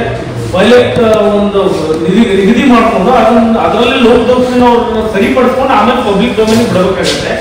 ಬಟ್ ಅಂತ ನಮ್ಮ ಕೊಟ್ಟಿದ್ದೈತೆ, ಇದನ್ನ ಯಾವುದೇ ಮಾಡಿಲ್ಲ, ಒಂದು ಪೈಲಟ್ ಸರ್ವೆನೂ ಮಾಡಿಲ್ಲ, ಅದ್ರ ಒಂದು ಇದನ್ನು ಗುರುತು ಮಾಡ್ಕೊಂಡು ಸರಿಪಡಿಸ್ಕೊಳ್ಳೋಕೆ ಡೈರೆಕ್ಟ್ ಹೋಗ್ಲಿ ಪಬ್ಲಿಕ್ ಡೊಮೇನ್ ಮಾಡ್ಕೊಂಡು ಬಂದವ್ರೆ. ಇಂಥವನ್ನೆಲ್ಲ ಸರಿಪಡಿಸ್ಬೇಕಂದ್ರೆ ನಾವು ಹೇಳಾಕತ್ತೀವಿ, ಅವಾಗಿಂದನೇ ಹೇಳಾಕತ್ತೀವಿ, ಅದನ್ನ ಯಾವುದು ಮಾಡಿಲ್ಲ. ಸರ್ಕಾರಿ ವರದಿಯಲ್ಲಿ ಲೋಪದೋಷಗಳನ್ನ ನಾವು ಸಮಾಜದವರು ಕೂಡ ಕಂಡಿಡಬೇಕು. ಅದಕ್ಕೆ ಪತ್ರಿಕೆ ನೋಡಿದಾಗ 168 ಕೋಟಿ ವ್ಯಯ ಆಗಿದೆ. ಇವಾಗ ಇವತ್ತಿನ ಪತ್ರಿಕೆ ನೋಡಿದಾಗ 420 ಕೋಟಿ ಈ ಆಯೋಗಕ್ಕೆ ಆಗಿದೆ. ಲೋಪದೋಷಗಳನ್ನ ಸರಿಪಡಿಸ್ಕೊಳ್ಳಿ ಅಂತ ಹೇಳ್ತಾ ಇದ್ದೀವಿ. ಇವಾಗ ಏನಾಗಿದೆ, ಮಾನ್ಯ ಕೋರ್ಟ್ ಏನ್ ಹೇಳಿದೇವಲ್ಲ ಹೈಕೋರ್ಟ್ ನಲ್ಲಿ ಮ್ಯಾಂಡೇಟರಿ ಇಲ್ಲ ಅಂದ್ರೆ, ಯಾರಿಗೆ ಮ್ಯಾಂಡೇಟರಿ ಇಲ್ಲ ಅನ್ನೋದು ಸಿಟಿಜನ್ಗೆ. ಆದ್ರೆ ಅದನ್ನ ನೀವು ಮಾನದಂಡ ಇಟ್ಕೊಂಡು ನೀವು ಮನೆಗೆ ಹೋಗೋದು ಬಿಡಕ್ ಹೋಗಬೇಡಿ. ಎನ್ಯುಮರೇಟರ್ಸ್ ಹೇಳಿದಾರೆ, ಇವರು ಗಣತಿ ಮಾಡೋರು ಗಣತಿ ಮಾಡಿ ಕಡ್ಡಾಯವಾಗಿ ಮನೆಗೆ ಹೋಗ್ಬೇಕು. ತಿರ್ಗಾ ಇದು ಮತ್ತೆ ನೀವು ಇದು ನಾವು ಹೇಳಿದ್ವಿ, ಕಾಂಟ್ರಾಕ್ಟ್ ಬಂದು ಸ್ಯಾಂಪ್ಲಿಂಗ್ ಆಗಿದೆ, ಕಡ್ಡಾಯವಾಗಿ ಮನೆಗೆ ಹೋಗಿಲ್ಲ. ಈ ಸಾರಿ ಅಟ್ಲೀಸ್ಟ್ ನೀವು ಮನೆಗೆ ಹೋಗಿ ಮನೆಯವರಿಗೆ ಬಿಡಿ, ನೀವು ಅವ್ರ ನಿರ್ಧಾರ ಮನೆಯವ್ರಿಗೆ ಬಿಡಿ, ಅವ್ರು ಮಾಡಬೇಕು ಬಿಡಬೇಕು ಅವ್ರ ನಿರ್ಧಾರ. ಆದ್ರೆ ನೀವು ನಿರ್ಧಾರ ಆಗ್ಬಾರ್ದು. ಈ 15 ದಿನದಲ್ಲಿ ಆಲ್ರೆಡಿ 9 ದಿನ ಉಳಿದಿದೆ. ಕಡ್ಡಾಯವಾಗಿ ಈ ಸಮೀಕ್ಷೆಯನ್ನ ಪೂರ್ತಿಗೊಳಿಸಿ ಸರ್ಕಾರಕ್ಕೆ ಇದೇ ಕೇಳ್ತಾ ಇದೀವಿ. ಮತ್ತೆ 15 ದಿನದಲ್ಲಿ ಮತ್ತೆ ಮುಂದೆ ಮಾಡ್ತೀವಿ, ನೀವು ಸ್ಯಾಂಪ್ಲಿಂಗ್ ಮಾಡಕ್ ಹೋಗಿ ಕಡ್ಡಾಯವಾಗಿ ಮನೆಗೆ ಹೋಗಲೇಬೇಕು. ಆ ಮನೆಯವರಿಗೆ ಆ ನಿರ್ಧಾರವನ್ನು ಮನೆಯವರಿಗೆ ಬಿಡಿ, ಅವ್ರು ಪಾಲ್ಗೊಳ್ಬೇಕು. ಸೊ ಹಾಗಾಗಿ ಮ್ಯಾಂಡೇಟ್ ಆಯೋಗ ಅದೇ ಹೇಳಿದೆ, ಇವಾಗ ತಿರ್ಗಾ ಮಾಡ್ಬೇಕು, 9 ದಿನದ ಟೈಮ್ ಇಲ್ಲ ಅಂತ ಹೇಳಿ ನೀವು ಸಹಾಯ ಮಾಡ್ಕೋಗ್ರಿ, ನೀವು ಬೆಳಗ್ಗೆ ಹೋಗ್ರಿ. ಕಂಪನಿ 1 ತಿಂಗಳಾಗುತ್ತೋ 2 ತಿಂಗಳಾಗುತ್ತೋ 3 ತಿಂಗಳಾಗುತ್ತೋ ಕಡ್ಡಾಯವಾಗಿ ಸಮೀಕ್ಷೆ ಪೂರ್ತಿಗೊಳಿಸಬೇಕು. 100% ಮನೆಗೆ ಹೋಗಲೇಬೇಕು ಅನ್ನೋದು ನಮ್ದು. ಸರ್ 2 ತಿಂಗಳು 3 ತಿಂಗಳು ಟೀಚರ್ಸ್ ಮಕ್ಕಳಿಗೆ ಪಾಠ ಪ್ರಾಬ್ಲಮ್ ಸರ್. ಕೆಲವು ಕ್ವಶನ್ ಮಾತಾಡಿದ್ದೀರಾ. ಈಗಾಗಲೇ ನಾವು ಏನ್ ಮಾಡಿದೀವಿ, ಎಲ್ಲ ರೆಕಾರ್ಡ್ ಕೊಡೋದಕ್ಕೆ ಮಾಹಿತಿಯನ್ನು ಕಲೆಕ್ಟ್ ಮಾಡಿಕೊಂಡು ಮುಂದಿನ ದಿನಗಳಲ್ಲಿ ಏನು ಆಯೋಗಕ್ಕೆ ಸಲ್ಲಿಸುವಂತ ಕೆಲಸ ಮಾಡ್ತೀವಿ. ನಾವು ಇವತ್ತೇನು ಯಾಕೆಲ್ಲ ಇಷ್ಟೆಲ್ಲ ಎಚ್ಚರಿಕೆ ಮಾಡ್ತಾ ಇದ್ದೀವಿ ಅಂತಂದ್ರೆ, ಕಾಂತರಾಜು ಆಲಯದಲ್ಲಿ ಆದಂತಹ ಲೋಪದೋಷವನ್ನು ಸರಿಪಡಿಸುವಂತದಕ್ಕೆ ಈಗಾಗಲೇ 881 ಏನಾಯ್ತು ಹಿಂದೆ 2002ರಲ್ಲಿ ಜಾತಿ ಉಪಭಂಗಗಳು ಜಾತಿಗಳು ಸೇರ್ಕೊಂಡಂಗೆ ಇವತ್ತು ಏನಾಗಿದೆ 1561 ಜಾತಿಗಳನ್ನ ಆಡ್ ಮಾಡಿದ್ದಾರೆ. ನಾವು ಆಗ್ಲೇ ನಮ್ಮ ರಾಜ್ಯ ಒಕ್ಕಲಿಗರ ಸಂಘ ಇರ್ಬೋದು, ನಮ್ಮ ಹೋರಾಟ ಸಮಿತಿ ಮತ್ತೆ ಅಖಿಲ ಭಾರತದ ಮಹಾಸಭನು ಕೂಡ ಎಲ್ಲರೂ ಸೇರಿ ನಾವು ಲಿಂಗಾಯತರು ಅಂದ ತಕ್ಷಣನೇ ಅದು ಕೆಳಗಡೆ ಬರ್ತಾ ಇರ್ತಕ್ಕಂಥ ಉಪಭಂಗಗಳನ್ನು ಕೊಡಿ ಅಂತ ಒಂದು ಕೋಡ್ ನಂಬರ್ ಕೊಡಿ, ಒಕ್ಕಲಿಗರಿಗೂ ಕೊಡಿ, ಇಂಥ ಒಂದು ದಾಖಲಾತಿಗಳನ್ನ ಆಯೋಗಕ್ಕೆ ಸಲ್ಲಿಸಿ ಅದು 25 ದಿವಸ ಆಯ್ತು. ಅದು ಆಯೋಗ ಯಾವುದೇ ಕ್ರಮವನ್ನು ಕೈಗೊಳ್ಳಲಿಲ್ಲ. ಇವರು ತರಾತುರಿಯಲ್ಲಿ ಮಾಡೋದ್ರಿಂದ ನಮ್ಮ ಟ್ಯಾಕ್ಸ್ ಏನು ನಾವು ಸಾರ್ವಜನಿಕರು ಕಟ್ಟುವಂತ ಟ್ಯಾಕ್ಸ್ ಇವತ್ತು ಲೋಪದೋಷಗಳನ್ನ ಸರಿಪಡಿಸಲಿಕ್ಕೆ ಆಗ್ತಾನೆ ಇದ್ರು ಕೂಡ ಟ್ಯಾಕ್ಸ್ ನ ವ್ಯಯ ಮಾಡ್ತಾ ಇದ್ದಾರೆ. ಇದೆಲ್ಲ ಒಂದು ದ್ವಂದ್ವ ಮಾಡುವಂತ ಸರ್ಕಾರ ಆಗ್ತದೆ. ಈ ಸರ್ಕಾರಕ್ಕೆ ನಾವೇನು ಎರಡು ಸಮಾಜದ ಜೊತೆಗೆ ಬೇರೆ ಬೇರೆ ಸಮಾಜಗಳು ಕೂಡ ಇದ್ದಾರೆ. ಇವತ್ತು ಸಿಕ್ಕಿರ್ತಕ್ಕಂಥದ್ದು ಹೈಕೋರ್ಟ್ ಹೋದ್ರೆ ನಾವು ರಿಪಿಟೇಷನ್ ಆಗಿರ್ತಕ್ಕಂಥದ್ದು ನಾವು 3 ಸಮಾಜಗಳು, ಒಂದು ಬ್ರಾಹ್ಮಣ ಸಮಾಜ, ಲಿಂಗಾಯತ ಸಮಾಜ ಮತ್ತೆ ಒಕ್ಕಲಿಗರ ಸಮಾಜ. ಅಲ್ಲಿ ಟೋಟಲ್ ಒಬ್ರು ಹಂಗೆ ಮಾಡುವಂತ ಸಂದರ್ಭದಲ್ಲಿ ಮಾತಾಡ್ತಾರೆ, ನೀವು ಒಕ್ಕಲಿಗರು ಮತ್ತೆ ಲಿಂಗಾಯತರು ಮುಂದುವರೆದಿದ್ದೀರಾ, ನೀವು ಮಧ್ಯದಲ್ಲೂ ಕೂಡ ಯಾವುದೋ ಮೀಸಲಾತಿ ನೀವು ಹರಿದಾರಲ್ಲ ಅಂತಕ್ಕಂಥ ಒಬ್ರು ಮಾತಾಡ್ತಾರೆ. ನಾವು ಹಳ್ಳಿಗಳಲ್ಲಿ ಇವತ್ತು ಕೂಡ 80% ಜನಸಂಖ್ಯೆ ಆರ್ಥಿಕವಾಗಿ ಹಿಂದುಳಿದಿದ್ದಾರೆ, ಸಾಮಾಜಿಕವಾಗಿ ಶೈಕ್ಷಣಿಕವಾಗಿ ಕೂಡ ಹಿಂದುಳಿದಿದ್ದಾರೆ. ಆ ದೃಷ್ಟಿಯಿಂದ ನಾವು ಈ ಸಮೀಕ್ಷೆನ ಸರಿ ಮಾಡಿ ಟ್ಯಾಕ್ಸ್ ನ ವ್ಯಯ ಮಾಡಬೇಡಿ ಅನ್ನೋ ಉದ್ದೇಶ ಅಷ್ಟೇ ಹೊರತು ಬೇರೆ ಸರ್ಕಾರ ಸಮೀಕ್ಷೆ ಮಾಡಬೇಡಿ ಅಂತ ಯಾವತ್ತೂ ಕೂಡ ಹೇಳಲ್ಲ. ನಾವು ಮುಂದೆನೂ ಹೇಳಲ್ಲ. ನಮ್ಮ ಸಮಾಜದ ಏನು ಇವತ್ತು ಸಾರ್ವಜನಿಕರಿಗೆ ನಾವು ಮನವಿ ಮಾಡೋದೇನಂತಂದ್ರೆ, ಎಲ್ಲರೂ ಕೂಡ ಭಾಗವಹಿಸಿ ತಮ್ಮ ಎಷ್ಟು ಮಾಹಿತಿಯನ್ನು ಸಾಧ್ಯ ಅದನ್ನು ನೀಡುವಂತ ಕೆಲಸ ಮಾಡಬೇಕಾಗ್ತದೆ. ಸರ್ಕಾರ ಅದಕ್ಕೆ ಕಾಲಾವಕಾಶವನ್ನು ಕೂಡ ನೀಡಿ ಒಂದು ಮಾಹಿತಿಯನ್ನು ಪಡೆಯುವಂತ ಕೆಲಸ ಆಗ್ಬೇಕು. ನಾನು ಇರ್ತಕ್ಕಂಥದ್ದು 1561 ಜಾತಿಗಳು ಪಟ್ಟಿನಲ್ಲಿದೆ. ಇವತ್ತು 1561 ಹುಡುಕೋಕ್ಕೆ ಸುಮಾರು ನಾವೊಬ್ಬ ಎಕ್ಸ್ಪರ್ಟ್ ಆಗಿರ್ತಕ್ಕಂಥ ಒಬ್ಬರ ಕಂಪ್ಯೂಟರ್ ಅಪ್ಡೇಟ್ ಆಗಿದ್ರು ಕೂಡ ಮಿನಿಮಮ್ 5 ರಿಂದ 10 ನಿಮಿಷಗಳ ಕಾಲ ಬೇಕಾಗ್ತದೆ. ಪಾಪ ಹಳ್ಳಿಗಳಲ್ಲಿ ಯಾರು ಪ್ಯಾಡ್ ಇಟ್ಕೊಂಡಿದ್ದಾರೆ, ಯಾರೊಬ್ಬ ಮಾಸ್ಟರ್ ಮನೆ ಮಾತಾಡ್ತಾರೆ, ಸರ್ ನಾನು ಇನ್ನು 2 ವರ್ಷ ಇರೋದು, ನಾನು ರಿಟೈರ್ಡ್ ಆಗ್ತಾ ಇದ್ದೀನಿ, ನನಗೇನು ಗೊತ್ತಿಲ್ಲ ಸರ್ ಅಂತ. ಮಾಹಿತಿ ಕೊಡುವಂತ ಕೆಲಸನ ಇದು 6 ತಿಂಗಳು ಮುಂಚೆ ಮಾಡಬೇಕಾಗಿತ್ತು. ಮಾಹಿತಿದಾರನ ಹೆಚ್ಚಿನ ತರಬೇತಿಗಳನ್ನು ಕೂಡ ಕೊಡಬೇಕಾಗ್ತದೆ. ಕೇವಲ 5-6 ಹಾಪ್ಗಳನ್ನ ಆಗಲೇ ಇವರು ತಯಾರು ಮಾಡಿ ಕೊಟ್ಟಿದ್ದಾರೆ. ಒಂದು ಹಾಪ್ ಕೂಡ ಸರ್ವರ್ ಸಿಗ್ತಾ ಇಲ್ಲ ಹಳ್ಳಿಗಳಲ್ಲಿ. ಪಾಪ ತಾವೇ ಮಾಧ್ಯಮದಲ್ಲಿ ತೋರಿಸಿದ್ರು, ಒಬ್ಬ ಮರ ಹತ್ತಿ ಹೋಗಿ ಒಂದು ಮಾಹಿತಿನ ಕೊಡುವಂತ ಕೆಲಸ ಮಾಡ್ತಾರೆ ಅಂತ ನಾಚಿಕೆಗೇಡ ಕೆಲಸ ಅಲ್ವಾ ಸರ್ ಇದು? ನಮ್ಮ ಸಮಾಜಕ್ಕೆ, ಮತ್ತು ನಾಗರಿಕ ಸಮಾಜಕ್ಕೆ ನಾವು ಅರ್ಥ ಮಾಡ್ಕೋಬೇಕು. ಇನ್ನೊಂದು ಅದ್ಯಾರ ಬೆಟ್ಟದ ಮೇಲೆ ಹೋಗಿ ಒಂದು ಹಪ್ಪನ ಒಂದು ಮೊನ್ನೆ ಯಾರು ಹೇಳ್ತಾರೆ, ನಮ್ಮೂರ ಹತ್ರ ಒಂದು ಬೆಟ್ಟದ ಮೇಲೆ ಹೋಗಿ ಹಪ್ಪನ ಹೋಗಿ ಅಲ್ಲಿ ಮಾಡ್ತಾ ಇದೀವಿ ಸರ್, ಆಗ್ತಾ ಇಲ್ಲ ಸರಿಯಾದಂತ ಮಾಹಿತಿ ಇಲ್ಲ. ಕೇವಲ ಒಂದು ದಿವಸಕ್ಕೆ 3 ಮನೆಗಳು ಮಾಡುವಂತದ್ದು ಕೂಡ ನನ್ನ ಒಬ್ಬ ಟೀಚರ್ಸ್ ಕೂಡ ಮಾತಾಡ್ತಾರೆ. ಶಿಕ್ಷಕರು ಆಗಲಿ ಪ್ರೂಫ್ ಏನಿದೆ ಸರ್, ಪ್ರೂಫ್ ತಾವೇ ನಮ್ಮ ಮೇಲೆ ಮೀಡಿಯಾದಲ್ಲಿ ತೋರಿಸ್ತಾ ಇದ್ದೀರಾ. ನಾವು ಕೂಡ ಈಗಾಗಲೇ ಕಲೆಕ್ಟ್ ಮಾಡಿದೀವಿ. ನಿಮ್ಗೆ ಇನ್ನೊಂದು 2 ದಿವಸದಲ್ಲಿ ಮತ್ತೆ ಪ್ರೆಸ್ ಮೀಟ್ ಮಾಡ್ತೀವಿ. ತಮಗೆ ಮಾಹಿತಿಯನ್ನು ಕೊಡುವಂತ ಕೆಲಸನೂ ಕೂಡ ನಾವು ಮಾಡ್ತೀವಿ. ವಿಡಿಯೋ ಇದನ್ನೇನು ಬೇಕಾಗಿರ್ತಕ್ಕಂಥ ವಿಡಿಯೋ ಕೂಡ ನಾವು ರಿಲೀಸ್ ಮಾಡುವಂತ ಕೆಲಸ ನಮ್ಮ ಸಮಾಜದ 2 ಸಮಾಜಗಳ ಕೂಡ ಮಾಡುವಂತ ಕೆಲಸ ಮಾಡ್ತೀವಿ ನಾವು.